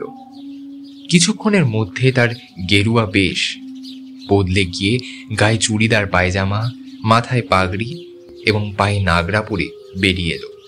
এরকম মোগল সেজে সশস্ত্র হয়ে সে মঠ থেকে একটা ঘোড়ায় চড়ে নগরের দিকে যাত্রা করল। পথে যেতে যেতে হঠাৎ তার গতিরোধ হলো। তার চোখে পড়ল নদীর পাশে গাছের তলায় এক দীপ্ত স্ত্রী মূর্তি শুয়ে আছে। ভালো করে দেখে সে বুঝল দেহে জীবন লক্ষণ কিছু নেই। পাশে বিষের কৌটো খোলা পড়ে আছে। জীবানন্দের মতো সেও মহেন্দ্রের স্ত্রী কন্যাকে আগে কখনো দেখেনি। জীবানন্দ যে সকল কারণে সন্দেহ করেছিল যে এরা মহেন্দ্রের স্ত্রী কন্যা হতে পারে, ভবানন্দের মনে সেই সন্দেহ এলো না। সে বুঝল এক নারী বিষ খেয়ে আত্মহত্যা করেছে। ভাবতে ভাবতে ভবানন্দ শবের কাছে এসে ঘোড়া থেকে নামল। তারপর কল্যাণীর মাথায়, হাতে পায়ে হাত দিয়ে পরীক্ষা করল। মনে মনে ভাবল, এখনো সময় আছে, সব শেষ হয়ে যায়নি। সে বনে প্রবেশ করে একটা গাছের কতগুলি পাতা নিয়ে আসলো। তারপর সেগুলো হাতে পিষে রস বার করে কল্যাণীর মুখে ঢেলে দিল। তারপর তার পায়ের কাছে বসে হাত দিয়ে ঘষে পায়ের পাতা গরম করার চেষ্টা করল। আর মধ্যে মধ্যে নাকের কাছে হাত দিয়ে দেখতে থাকলো নিঃশ্বাস পড়ে কিনা। বেশ খানিকক্ষণ এরকম চেষ্টার পর ভবানন্দের মুখ উজ্জ্বল হলো। তার হাতে নারীটির নিঃশ্বাসের ক্ষীণ প্রবাহ অনুভব করল সে। আস্তে আস্তে তার শ্বাস প্রশ্বাসের গতি বাড়তে শুরু করল। শেষে কল্যাণী ধীরে ধীরে চোখ খুলল। তা দেখে ভবানন্দ সেই অর্ধজীবিত দেহ ঘোড়ার পিঠে তুলে দ্রুত বেগে ঘোড়া নিয়ে নগরের দিকে চলে গেল।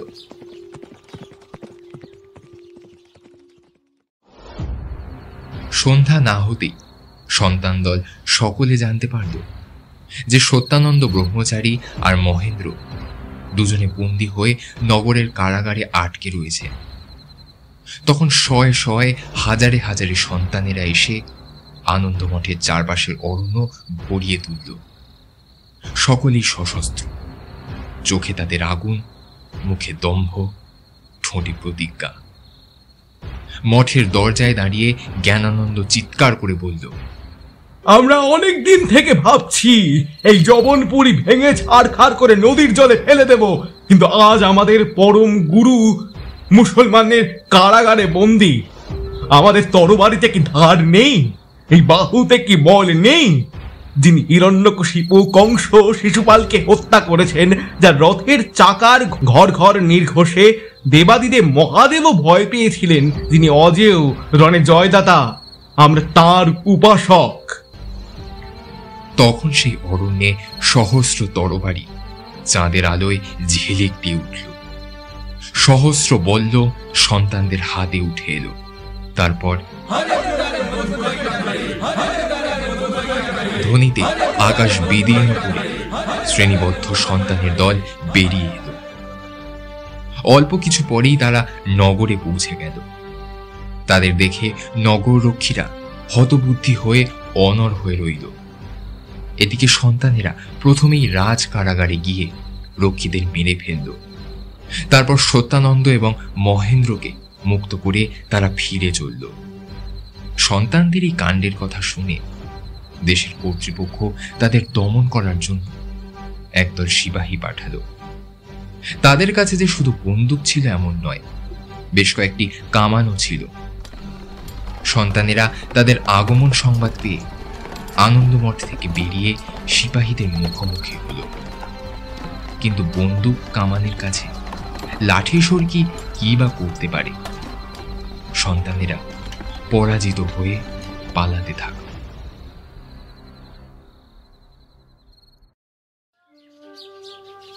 জীবানন্দ চলে গেলে পর শান্তি দাওয়ায় গিয়ে বসল। নিমিও মেয়ে কোলে করে এসে তার কাছে বসল।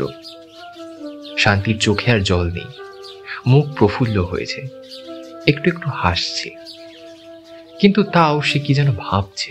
নিমি বুঝে বলল, তবু তো দেখা হলো। শান্তি কোনো উত্তর দিল না, চুপ করে রইল। নিমি দেখল শান্তি মনের কথা কিছু বলবে না, সুতরাং সে প্রসঙ্গ পরিবর্তনের জন্য অন্য কথা পারল। দেখো দেখি বৌদি, মেয়েটি কেমন? মেয়ে কোথায় পেলি? তোর মেয়ে কবে হলো আবার? মরণ, আমার মেয়ে কেন হতে যাবে? এ তো দাদার মেয়ে। নিমি শান্তিকে জ্বালানোর জন্য এই কথা বলেনি, দাদার মেয়ে অর্থাৎ দাদার দেওয়া মেয়ে। কিন্তু শান্তি কথার বিপরীত অর্থ বুঝল, বলল, আমি মেয়ের বাপের কথা জিজ্ঞাসা করিনি, মার কথা জিজ্ঞাসা করেছি। কার মেয়ে তা তো জানি না ভাই, দাদা কোথা থেকে কুড়িয়ে এনেছে তা জিজ্ঞেস করার অবসর হলো কই। মেয়েটা দিব্যে সুন্দর, চাঁদপানা দেখে দাদার কাছ থেকে নিয়েছি। তারপর নিমি আর শান্তি অনেকক্ষণ ধরে নানা কথাবার্তা বলতে থাকলো। পরে নিমির স্বামী বাড়ি ফিরে আসলে নিমি উঠে নিজের কুটিরে গেল। শান্তিও কিছুক্ষণ বসে ক্ষণিক চিন্তা করে নিজের ঘরে চলে গেল। ঘরে এসে শান্তি নিজের জন্য রান্না করা ভাত উনুনে ফেলে দিল।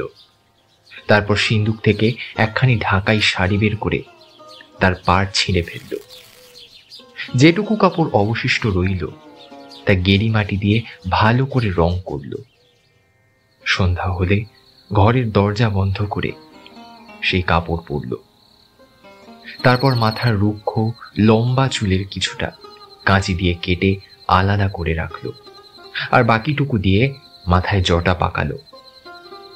যে চুলগুলি আলাদা রাখা ছিল তাই দিয়ে দাড়ি গোঁফ তৈরি করে নিজের মুখে লাগালো।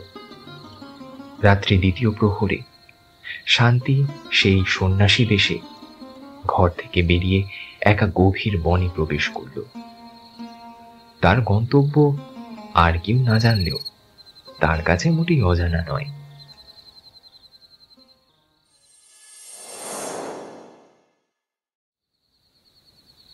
পরদিন বিকেলে আনন্দ মঠের এক নিভৃত কক্ষে বসে সত্যানন্দ, জীবানন্দ এবং ভবানন্দ কথা বলছিল। জীবানন্দ সত্যানন্দকে জিজ্ঞাসা করল, প্রভু, দেবতা আমাদের প্রতি এমন অপ্রসন্ন কেন? কি দোষে আমরা মুসলমানদের কাছে পরাজিত হলাম? দেবতা অপ্রসন্ন নন, যুদ্ধে জয় পরাজয় তো আছেই। সেদিন আমরা জয়ী হয়েছিলাম, আর কাল আমরা পরাজিত হয়েছি। কিন্তু একটা কথা মাথায় রেখো, শেষ জয়ই জয়। আমরা যে পরাজিত হয়েছি তার কারণ আমরা নিরস্ত্র। এখন আমাদের কর্তব্য, আমাদের হাতে যাতে অস্ত্রের অভাব না হয়, আমরাও যেন মুসলমানদের মতনই বলিয়ান হয়ে উঠতে পারি। কি উপায় তা সংগ্রহ হবে, আজ্ঞা করুন। কিনে এনে এই সমস্যার সমাধান হবে না। আমি কারিগর খুঁজে আনব, তারাই প্রস্তুত করবে। জীবানন্দ বিস্মিত হয়ে বলল, সে কি, এই আনন্দ মঠে? না, পদচিহ্ন গ্রামে। সেখানে কিভাবে হবে? হবে হবে, নইলে কি আর আমি অকারণে মহেন্দ্রকে ব্রতে দীক্ষিত করবার জন্য উদ্গ্রীব? প্রভু, সবই তো বুঝলাম, কিন্তু মহেন্দ্রের স্ত্রী কন্যার কি হবে? আমি আজ হঠাৎই নদীর তীরে এক শিশুকন্যাকে উদ্ধার করে আমার বোনের কাছে রেখে এসেছি। তার পাশে এক মহিলা মরে পড়েছিল। তারা কে, কোথা থেকে তারা এসেছে, কিছুই বুঝতে পারলাম না। তারাই মহেন্দ্রের স্ত্রী কন্যা। ভবানন্দ চমকে উঠল। বুঝতে পারল যে মহিলাটিকে সে ওষুধের গুণে বাঁচিয়ে তুলেছিল সেই মহেন্দ্রের স্ত্রী কল্যাণী। কিন্তু এখন কোনো কথা সে প্রকাশ করল না। সত্যানন্দ বললেন, এখন সন্ধ্যা উপস্থিত, আমি সান্ধান্নিক করতে চললাম। তারপরে দুজন নতুন সন্তানকে দীক্ষিত করতে হবে। ভবানন্দ বলল, দুইজন? মহেন্দ্র ছাড়াও আরেকজন আছে নাকি? হ্যাঁ, আরেকটি নতুন লোক। আগে কখনো আমি তাকে দেখিনি। অতি তরুণ বয়স্ক যুবা। তাকে সন্তানের প্রয়োজনীয় কাজ শেখাবার ভার আমি জীবানন্দকে দিয়ে যাচ্ছি। ও হ্যাঁ, তোমাদের প্রতি আমার একটি উপদেশ আছে। তোমরা দুইজনে যদি কোনো অপরাধ ইতিমধ্যে করে থাকো, তবে তার প্রায়শ্চিত্ত এখনই করবার কোনো দরকার নেই। আমি সময় বলে দেব। এই বলে সত্যানন্দ প্রস্থান করলেন। ভবানন্দ এবং জীবানন্দ উভয় পরস্পরের মুখের দিকে তাকালো। কি বলে গেলেন? তোমাকে বোঝাতে চাইলেন নাকি? জীবানন্দ বলল, মনে হয়। বোনের বাড়ি মহেন্দ্রের কন্যাকে রাখতে গিয়েছিলাম যে, তাতে দোষ কি? সেটা তো নিষিদ্ধ কিছু নয়। এখন কথা হলো, ব্রাহ্মণের সঙ্গে কি সাক্ষাৎ করে এসেছো নাকি হে? বোধহয় গুরুদেব তাই মনে করেন।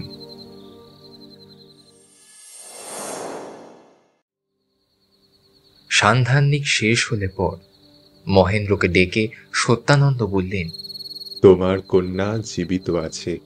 মহেন্দ্র অবাক হয়ে বলল, কোথায়? তা শোনার আগে একটি কথার সঠিক উত্তর দাও। তুমি সন্তান ধর্ম গ্রহণ করবে? যদি করতে চাও, তবে কন্যা কোথায় সে কথা জানতে চেও না। কেন গুরুদেব? যে এই ব্রত গ্রহণ করে তার স্ত্রী, পুত্র, কন্যা কারো সঙ্গে সম্বন্ধ রাখতে নেই। যতদিন না তোমার কাজ শেষ হচ্ছে, তুমি কন্যার মুখ দেখতে পারবে না। মহেন্দ্র মাথা নিচু করে দাঁড়িয়ে রইল। শেষে বলল, এই কঠিন নিয়ম কেন প্রভু? যে স্ত্রী পুত্রের মুখদর্শন করে সে কি কোনো গুরুতর কাজের অধিকারী নয়? সন্তান ধর্মের নিয়ম হলো, যেদিন প্রয়োজন হবে সেদিন সন্তানকে প্রাণ ত্যাগ পর্যন্ত করতে হতে পারে। তোমার কন্যার মুখ মনে পড়লেই তুমি কি তাকে রেখে মরতে পারবে? সব সন্তানই কি এরকম সমস্ত কিছু ভুলেই এখানে আছে? তবে তো সন্তানের সংখ্যা নেহাতি কম। মহেন্দ্র, সন্তান দুই রকমের, দীক্ষিত এবং অদীক্ষিত। যারা অদীক্ষিত তারা সংসারী। তারা কেবল যুদ্ধের সময় আসে, লুঠের ভাগ নিয়ে ফিরে যায়। কিন্তু যারা দীক্ষিত তারা সর্বত্যাগী। তারাই সম্প্রদায়ের কর্তা। বুঝলাম, কিন্তু সন্তানেরা কেবলই বিষ্ণুর উপাসক মাত্র? তাই আমরা রাজ্য চাই না। কেবল মুসলমানেরা ভগবানের বিদ্বেষী বলে তাদের সব অংশে নিপাত করতে চাই।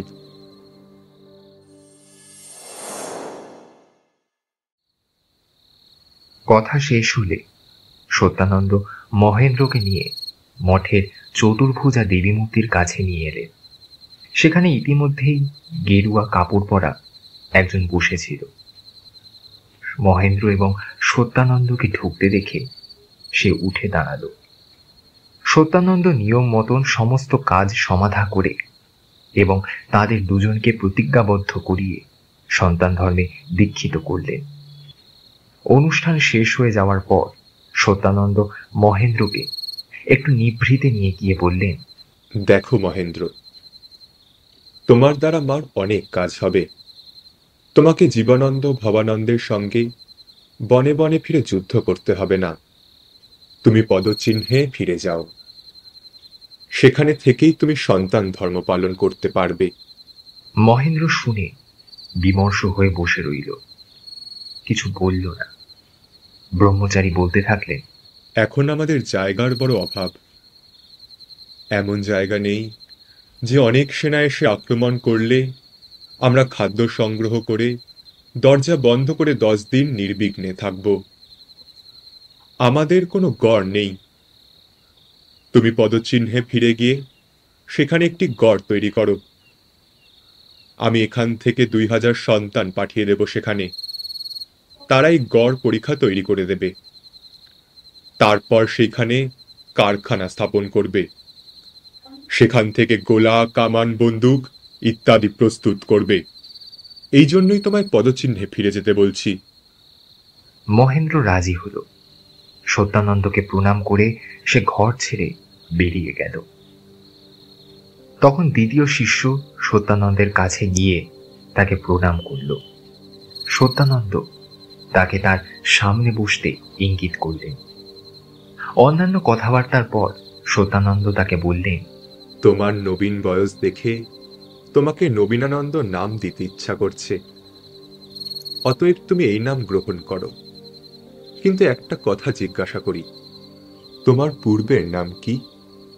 যদি বলতে বাধা না থাকে আমাকে বলতে পারো।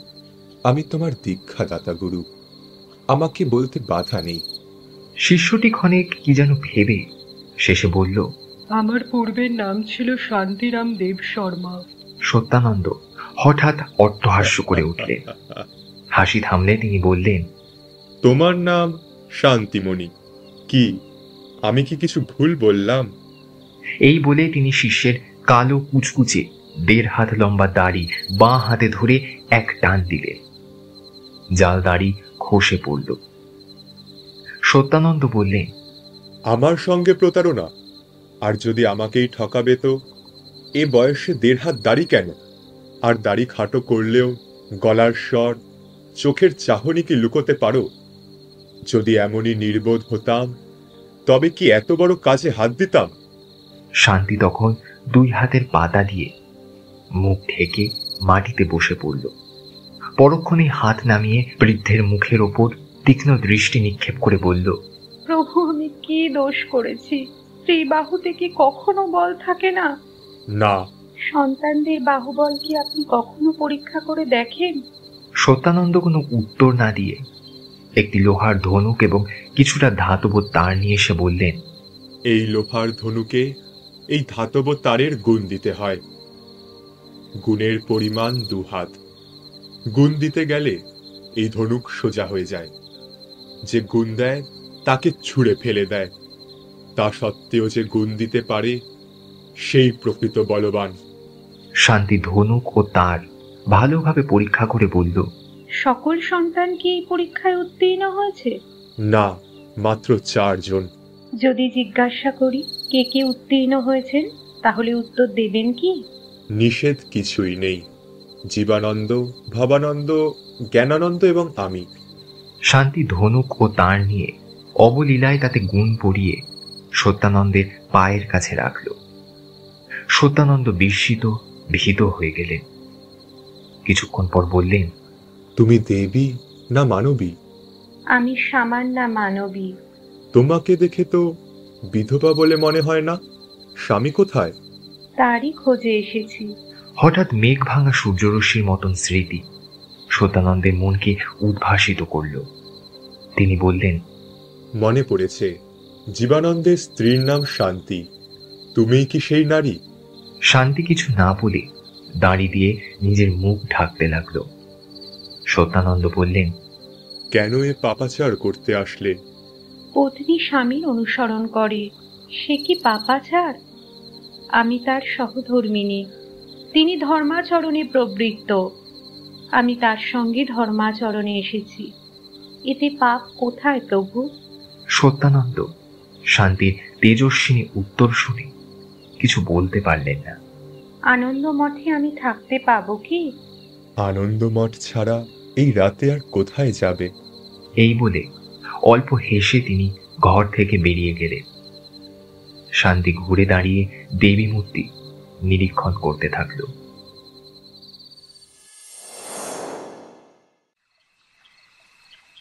সে রাত্রে শান্তি মঠে থাকবার অনুমতি পেয়ে গোবর্ধন নামক এক পরিচারকের সাথে মঠের সমস্ত ঘর ঘুরে দেখতে থাকলো। অনেক ঘর খালি পড়ে আছে, কিন্তু কোনোটাই তার পছন্দ হলো না। শান্তি বলল, ভাই গোবর্ধন, এদিকে কয়েকটা ঘর আছে, সেগুলো তো দেখালে না। গোবর্ধন বলল, ওসব আমার তোমার জন্য নয়, ওগুলোতে বড় বড় সেনাপতিরা আছেন। তারা কারা?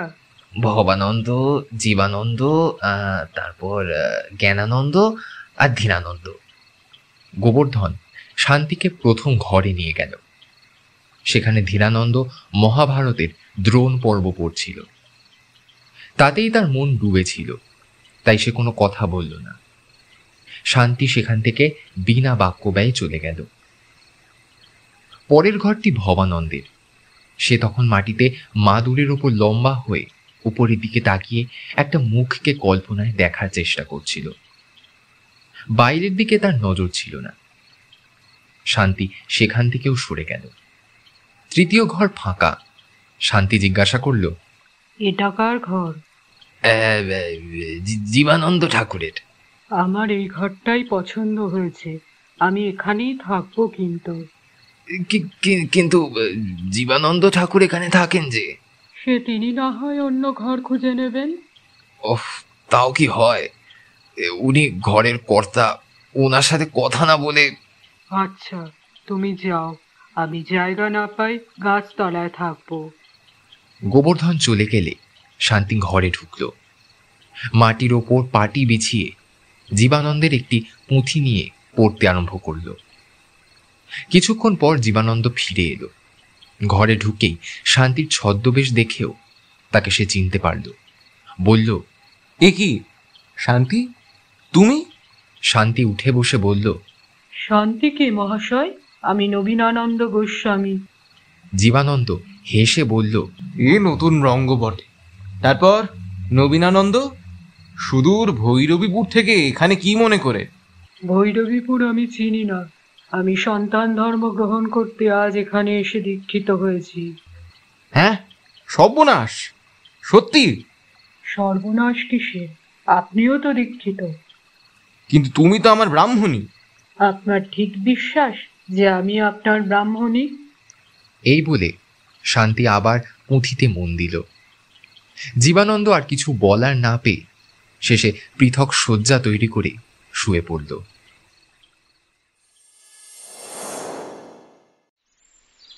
একদিন সকালে ভবানন্দ নগরে এসে উপস্থিত হল। প্রশস্ত রাজপথ ত্যাগ করে একটা অন্ধকার গলির ভেতর প্রবেশ করল। গলির দুপাশে উঁচু অট্টালিকা শ্রেণী। গলির পাশের একটি দোতলা বাড়িতে ভবানন্দ প্রবেশ করল। অন্ধকারের মধ্যে সিঁড়ি ধরে উপরে উঠে ভবানন্দ একটি ঘরে ঢুকল।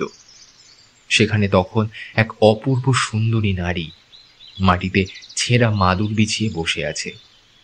তার চারপাশে দু তিনখানা তুলট কাগজের পুঁথি পড়ে আছে।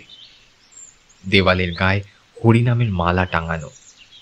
একপাশে জগন্নাথ, বলরাম, সুভদ্রার পটচিত্র। ভবানন্দ জিজ্ঞাসা করল, কেমন আছো কল্যাণী? শরীর ভালো তো?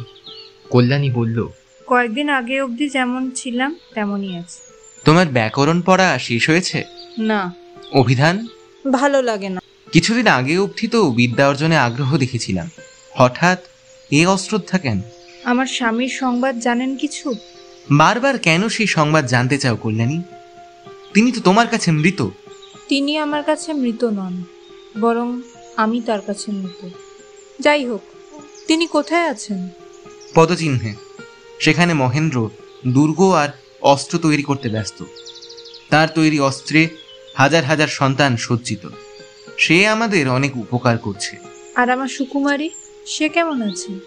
অনেকদিন সেই খবর পাই না। জীবানন্দ অনেকদিন গ্রামে যাননি। কল্যাণী কিছুক্ষণ নীরবে বসে রইল। কি বলবে বুঝে পেল না। ভবানন্দ বলল, কল্যাণী, তুমি কিন্তু আবার বিবাহ করতে পারো। তোমার পুনর্জন্ম হয়েছে। কল্যাণী জ্বলন্ত চোখে ভবানন্দের দিকে তাকাল। বলল, আপনার সঙ্গে? যদি তাই হয়। তাহলে আপনার সন্তান ধর্ম, এই মহাব্রত, এই ভবানন্দ নাম সব থাক অতল জলে। আপনার মুখেই তো শুনেছিলাম সন্তান ধর্মের এক নিয়ম আছে, যে ইন্দ্রিয়ের দ্বারা বশীভূত হয় তার প্রায়শ্চিত্ত মৃত্যু। এ কথা সত্য নয়? হ্যাঁ, সে কথা সত্য বটে। তবে আপনার এই পাপের প্রায়শ্চিত্ত স্বরূপ মৃত্যু নিশ্চিত? ভবানন্দ মাটির দিকে তাকিয়ে বলল, আচ্ছা কল্যাণী, আমি মরে গেলে আমায় মনে রাখবে? কল্যাণী বলল, রাখবো, একজন ব্রতচ্যুত অধর্মী বলেই মনে রাখবো। ভবানন্দ চলে গেল। কল্যাণী আবার পুঁথি নিয়ে পড়তে বসল।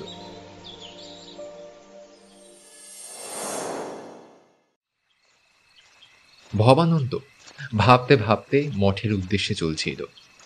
যেতে যেতে সন্ধ্যা ঘনিয়ে রাত নেমে এলো। সারা পথে সে একা। বনের মধ্যে দিয়ে যাওয়ার সময় ভবানন্দের চোখে পড়ল এক ব্যক্তি তার আগে আগে চলছে। ভবানন্দ চেঁচিয়ে বলল, বন্দে! উত্তর এলো,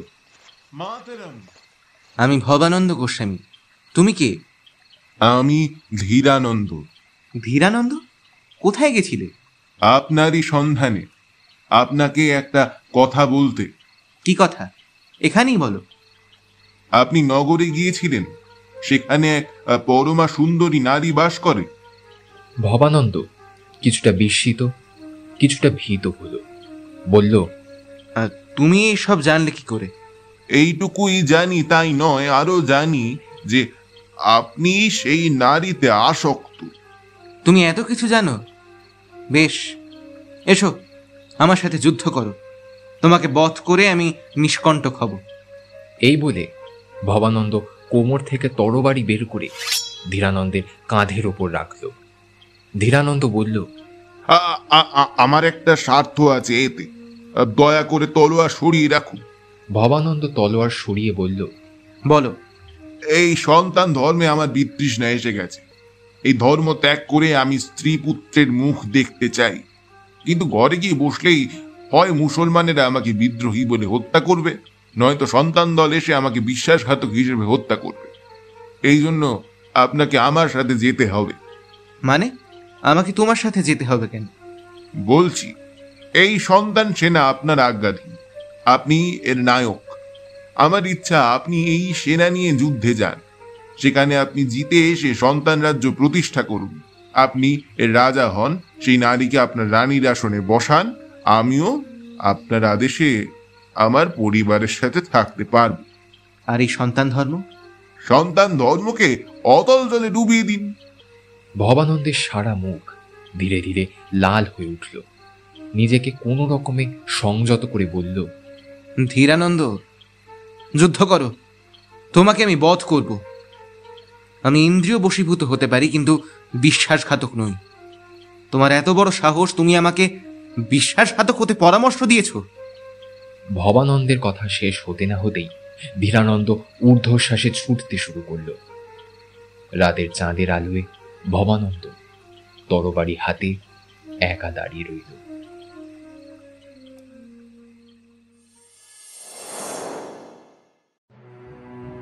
ক্রমে সন্তান সম্প্রদায়ের মধ্যে সংবাদ প্রচারিত হল যে সত্যানন্দ সন্তান দলের সঙ্গে কি কথা বলবেন, তাই তিনি সকলকে আহ্বান করেছেন। তখন দলে দলে সন্তানেরা এসে নদী তীরে সমবেত হতে লাগল। সত্যানন্দ এসে তাদেরকে আশীর্বাদ করে বললেন, হে সন্তানগণ, তোমাদের সঙ্গে আজ আমার বিশেষ কথা আছে।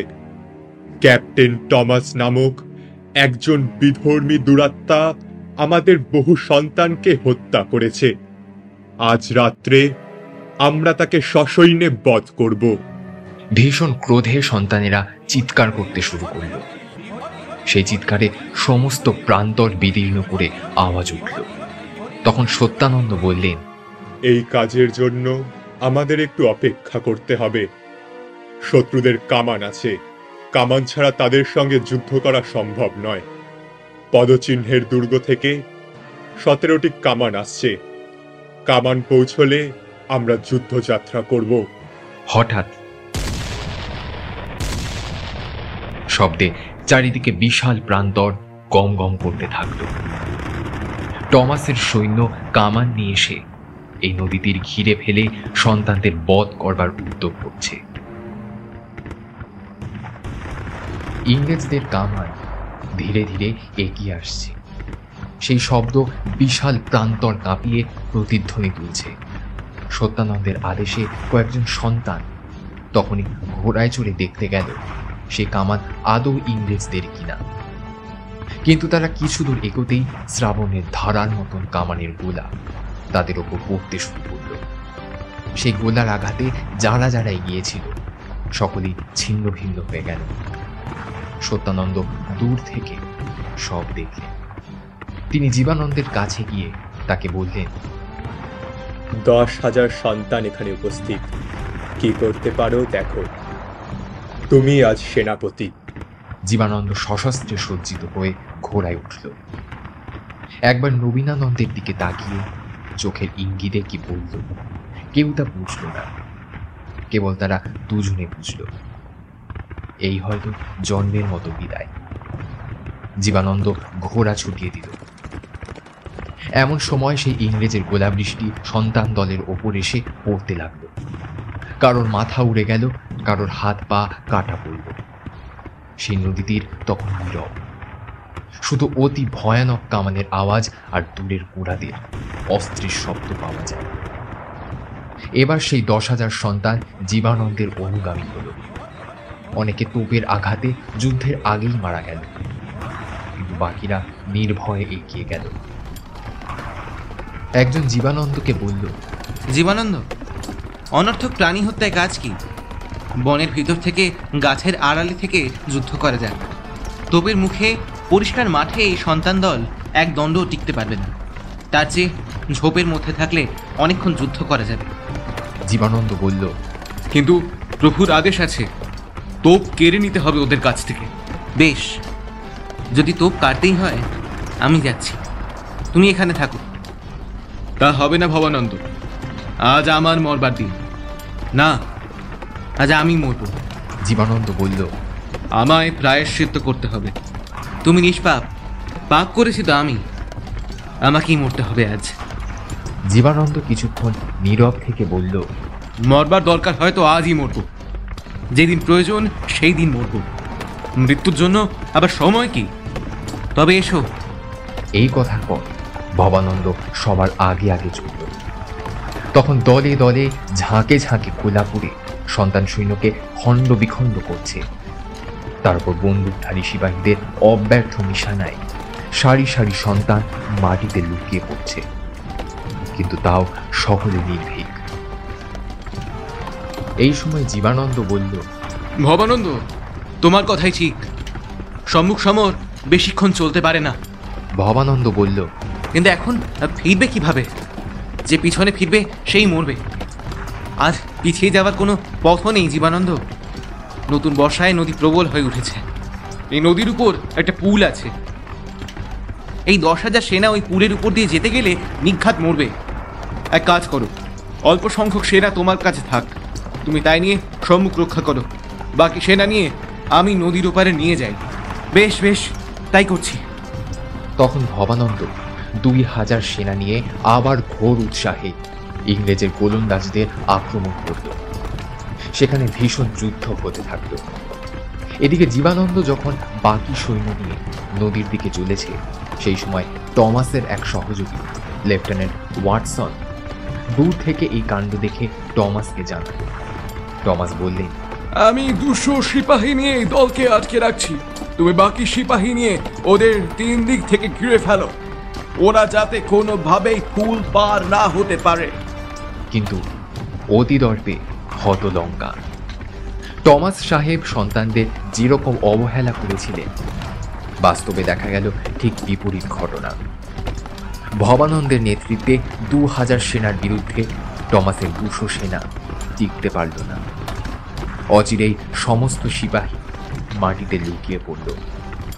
ভবানন্দ নিজে এগিয়ে গিয়ে টমাসের ঘোড়াকে বধ করে তার চুলের মুঠি ধরে বলল, ক্যাপ্টেন, তোমায় মারবো না, যাও, তোমাকে প্রাণ দান করলাম, কিন্তু আপাতত তুমি বন্দী।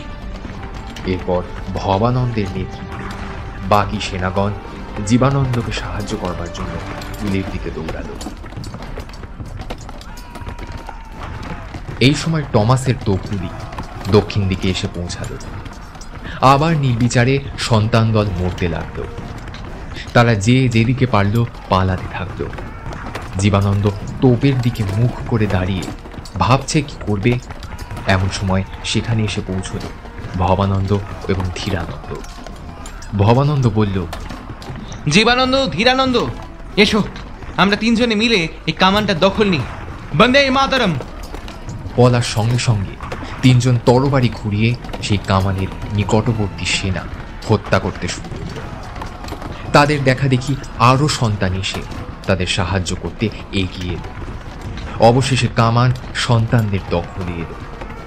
ভবানন্দ তোপের ওপর উঠে দাঁড়িয়ে চিৎকার করে উঠল, বন্দে মাতরম। জীবানন্দ, এই তোপ এবার ঘুরিয়ে গোরাদের দিকে লক্ষ্য করে গোলা ছুটতে থাকো। তখন সকলে মিলে তোপের মুখ ঘুরিয়ে সিপাহীদের ছিন্ন ভিন্ন করে দিতে থাকল। অধিকাংশ সিপাহী মারা পড়ল। হঠাৎ কোথা থেকে নতুন কামানের আওয়াজ এল। উভয় দল কিছুক্ষণ যুদ্ধের বিরতি দিয়ে চেয়ে দেখল নতুন আওয়াজ আসে কোথা থেকে। দেখা গেল বনের মধ্যে থেকে 17টা বিশাল আকারের কামান সিপাহীদের উপর গোলা বৃষ্টি করতে করতে উপস্থিত হল। ভীষণ শব্দে বন, পাহাড়, নদী সব কাঁপতে থাকল। যে সমস্ত সিপাহী দাঁড়িয়ে লড়াই করছিল এবার তারা পালাতে শুরু করল। জীবানন্দ বলল, ভবানন্দ, আমাদের জয় হয়েছে। এই কয়েকজন গোরাকে নিষ্কৃতি দাও। ভবানন্দ বলল, একজন গোরা জীবিত থাকতে এই ভবানন্দ ফিরবে না। তখন আগে ভবানন্দ, তার পিছনে ধীরানন্দ সিপাহীদের দিকে এগিয়ে গেল। ভবানন্দ ধীরানন্দের দিকে তাকিয়ে বলল, ধীরানন্দ, তুমিও কি আমাদের সঙ্গে মরতে এলে নাকি? ধীরানন্দ বলল, কেন, আপনি মরতে পারেন আর আমি পারি না? তা নয়, কিন্তু মরলে তো তোমার পরিকল্পনা সফল হবে না। ধীরানন্দ হঠাৎ হেসে উঠল। এখনো বুঝতে পারেনি? ভবানন্দ যুদ্ধের মধ্যে হতভম্ব হয়ে দাঁড়িয়ে পড়ল। বলল, না। ধীরানন্দ বলল, আসলে আমি প্রভু সত্যানন্দের পাঠানো চর হিসেবে সেখানে ছিলাম। কল্যাণীর সঙ্গে আপনার যে সকল কথা হয়েছিল তা তিনি নিজের কানে শুনেছি। আপনি যখন কল্যাণীর কাছে উপস্থিত হন তখন প্রভু কল্যাণীকে গীতা পড়াচ্ছিল। ঠিক সেই সময় অশ্বারোহী এক সিপাহীর বন্দুক থেকে গুলি বেরিয়ে সোজা প্রবেশ করল ভবানন্দের কপালে। একবার মাত্র হাতের তরবারি ঘুরিয়ে ভবানন্দ মাটিতে লুটিয়ে পড়ল। ধীরানন্দ পায়ের কাছ থেকে একটা বল্লম তুলে সেটাকে আমূল বসিয়ে দিল সিপাহীর বুকে। তারপর ছুটে এলো ভবানন্দের কাছে। শান্ত গলায় ভবানন্দ বলল, ধীরানন্দ, প্রভুকে আমার মৃত্যু সংবাদ দিও আর বলো আমার অপরাধের প্রায়শ্চিত্ত আমি করেছি। ধীরানন্দ বলল, তিনি আগে থেকেই সব জানতেন। তিনি আমাকে বলেছিলেন আমাকে আপনার কাছে থাকতে। এও বলেছেন মৃত্যুকালে আপনাকে বলতে যে তিনি আপনাকে আশীর্বাদ করেছেন। এই কথা শোনার সঙ্গে সঙ্গে ভবানন্দের চোখ বন্ধ হয়ে দেহ কঠিন হয়ে গেল।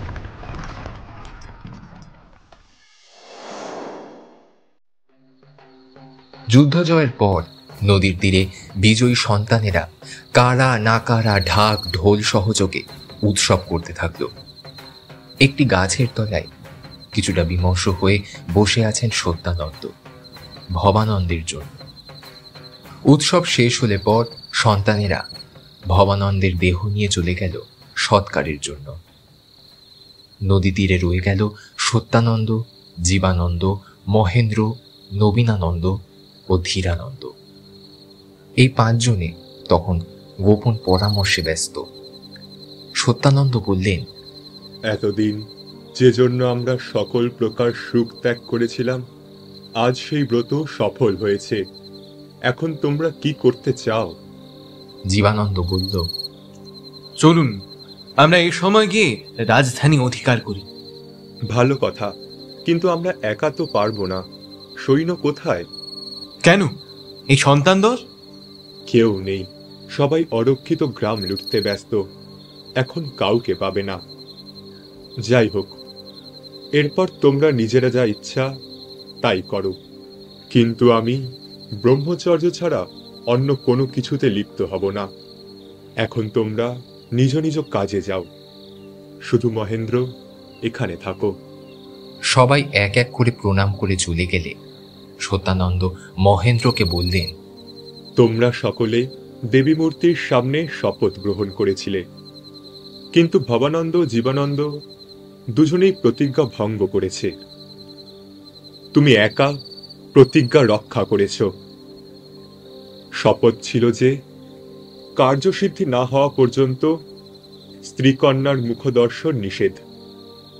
এখন তুমি আবার সংসারী হতে পারো। মহেন্দ্র ক্ষণিক নীরব থেকে বলল, ঠাকুর, কাকে নিয়ে সংসারী হব বলতে পারেন? কল্যাণী আত্মহত্যা করেছে, আর সুকুমারী কোথায় তা আমি জানি না। সত্যানন্দ বললেন, আমি জানি, এসো আমার সাথে। এই বলে সত্যানন্দ এবং মহেন্দ্র মঠের দিকে হাঁটতে শুরু করলেন। পিছনে পড়ে রইল নদী আর নদী তীরের সেই যুদ্ধক্ষেত্র।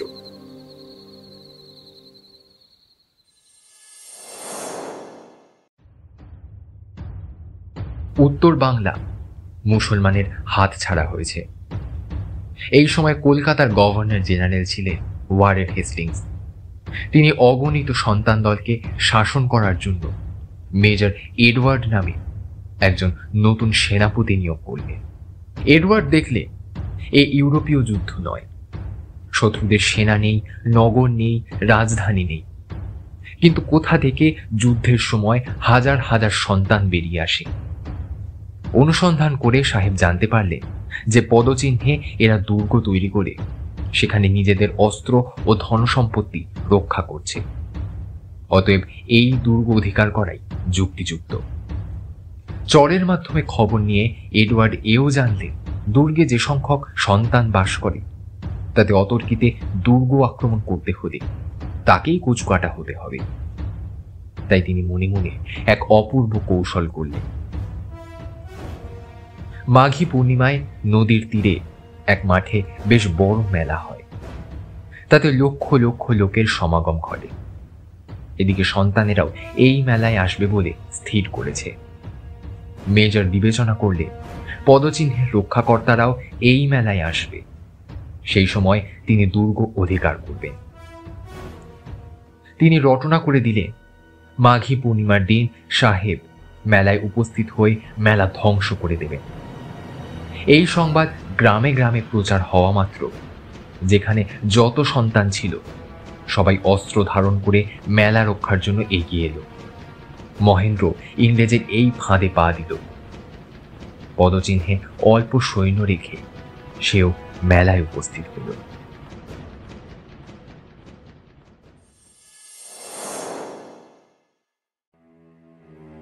এদিকে জীবানন্দ ও শান্তি এই ঘটনার আগেই পদচিহ্ন থেকে বেরিয়ে গিয়েছিল। পথে যেতে যেতে তাদের নজরে এলো যে টিলার ওপর দিয়ে পথ চলে গিয়েছে, সেই টিলার ওপারে কিছু দূরে ইংরেজ সৈন্য। তখন দুজনে কানে কানে কি পরামর্শ করল। শান্তি দুর্গে ফিরে চলল, আর জীবানন্দ ঘোড়া নিয়ে মঠের দিকে ছুটতে লাগলো। এডওয়ার্ডের নেতৃত্বে যতক্ষণে ইংরেজ দল দুর্গের কাছে এসে পৌঁছল, ততক্ষণে এদিক থেকে জীবানন্দের কাছে খবর পেয়ে আনন্দমঠ থেকে দলে দলে সন্তান এসে দুর্গ ঘিরে ফেলল। টিলার ওপর উঠে দাঁড়িয়ে জীবানন্দ বলল, আমি জীবানন্দ গোস্বামী হাজার হাজার শত্রুর প্রাণ নাশ করেছি। এসো আজ এই রাতে নতুন পুরের গন্ধ গ্রহণ করতে করতে আবারও শত্রুদের বধ করি। আবার শুরু হলো আরেক প্রস্থযুদ্ধ। পূর্বের যুদ্ধের তুলনায় আরো ভয়ানক এই লড়াই। দুই পক্ষই নিজেদের প্রাণ বাঁচাতে দৃঢ় সংকল্প। দুই খণ্ড প্রকাণ্ড পাথরের সংঘর্ষে যেমন চারপাশ কেঁপে ওঠে, তেমনি দুই পক্ষের লড়াইয়ে আকাশ বাতাস দুর্গ সমস্ত কেঁপে কেঁপে উঠতে থাকলো। সন্তান দলে প্রচুর সেনা মারা পড়ল। ওদিকে এডওয়ার্ড সহ ইংরেজ সৈন্যরা মরতে থাকল। ওয়ারেন হেস্টিংসের কাছে সংবাদ নিয়ে যায়, এমন লোক আর থাকল না।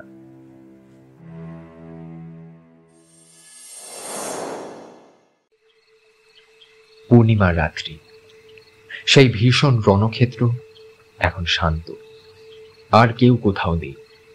শুধু এক স্ত্রীলোক সেই অগম্য রণক্ষেত্রে ঘুরে বেড়াচ্ছিল। একটা মশাল জেলে সে সেই সবরাশির মধ্যে কি খুঁজছিল। প্রত্যেক মৃতদেহের কাছে মশাল নিয়ে গিয়ে মুখ দেখে আবার অন্য শবের কাছে গিয়ে তার মুখ দেখে। কোথায় কোন ঘোড়ার তলায় সব চাপা পড়ে আছে সেই নারী মশাল মাটিতে রেখে ঘোড়া সরিয়ে সেই সবের মুখ ভালো করে দেখে, কিন্তু যা খোঁজে তা কোথাও পায় না। সেই স্ত্রীলোক শান্তি। শান্তি মাটিতে লুটিয়ে কাঁদতে থাকলো। এমন সময় এক অতি মধুর কণ্ঠস্বর তার কানে এসে পৌঁছালো। কে যেন বলছে, ওঠো মা, কেঁদো না, জীবানন্দের দেহ আমি খুঁজে দিচ্ছি, তুমি আমার সঙ্গে এসো। শান্তি তাকিয়ে দেখল সামনে এক প্রকাণ্ড জটাজুটধারী মহাপুরুষ। তখন সেই মহাপুরুষ শান্তিকে রণক্ষেত্রের মাঝখানে নিয়ে গেলেন। সেখানে অসংখ্য শবের মধ্যে থেকে তিনি একটি দেহ বার করে শান্তির সামনে ধরলেন। শান্তি দেখল জীবানন্দের দেহ, সর্বাঙ্গ ক্ষতবিক্ষত, রক্তে ভেসে যাচ্ছে সারা শরীর। মহাপুরুষ বললেন, কোনো চিন্তা নেই মা, জীবানন্দ মরেনি, আমি ওর চিকিৎসা করছি। এই বলে তিনি নিজেই জীবানন্দের দেহ নদীর জলে ধুইয়ে বন্য লতাপাতার প্রলেপ নিয়ে সমস্ত ক্ষতে লাগিয়ে দিলেন। তারপর জীবানন্দের সর্বাঙ্গে হাত বুলিয়ে দিলেন। ধীরে ধীরে জীবানন্দ দীর্ঘ নিঃশ্বাস ফেলে উঠে বসল। শান্তিকে দেখে যেন আশ্বস্ত হলো। শান্তি বলল, এই মহাপুরুষের জন্য তোমার প্রাণ ফিরে পেলে এনাকে প্রণাম করো। তখন উভয় দেখল কেউ কোথাও নেই। চারিদিকে সবের মাঝে শুধু এই দুটি জীবন্ত মানুষ বসে আছে।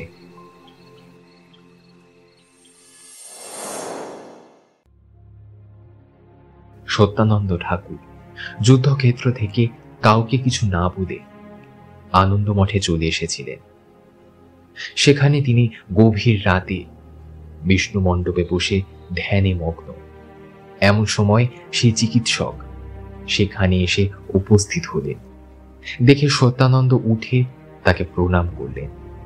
সেই মহাপুরুষ বললেন, সত্যানন্দ, এখানকার কাজ শেষ হয়েছে, এবার তো যেতে হবে। সত্যানন্দ বললেন, চলুন, আমি প্রস্তুত, কিন্তু আমার একটি কৌতূহল ভঞ্জন করুন। এই দেশে মুসলমানদের পরিবর্তে রাজা হবে কে?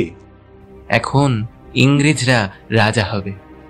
হে মহাত্মা, যদি ইংরেজকে রাজা করাই আপনার অভিপ্রায় ছিল, তবে আমাদেরকে এই নৃশংস যুদ্ধে কেন নিযুক্ত করলেন?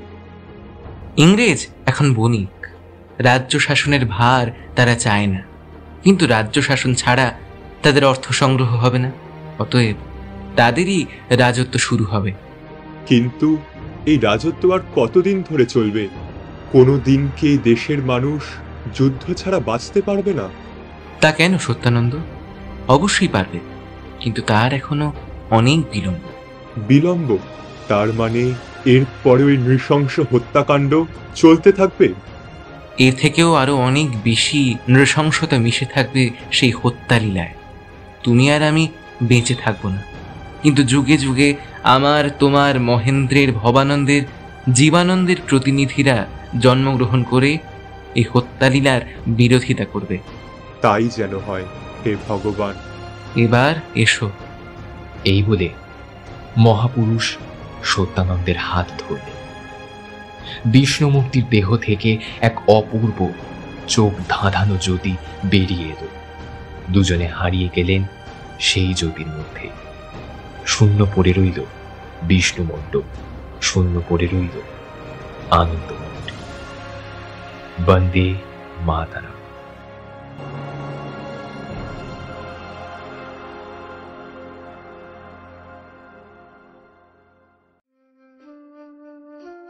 কথামানবী কুমার হট্টের বিশেষ নিবেদন গপ্পদর বেশিতে আজ শুনলেন শ্রী বঙ্কিমচন্দ্র চট্টোপাধ্যায়ের উপন্যাস আনন্দমঠ দ্বিতীয় পর্ব।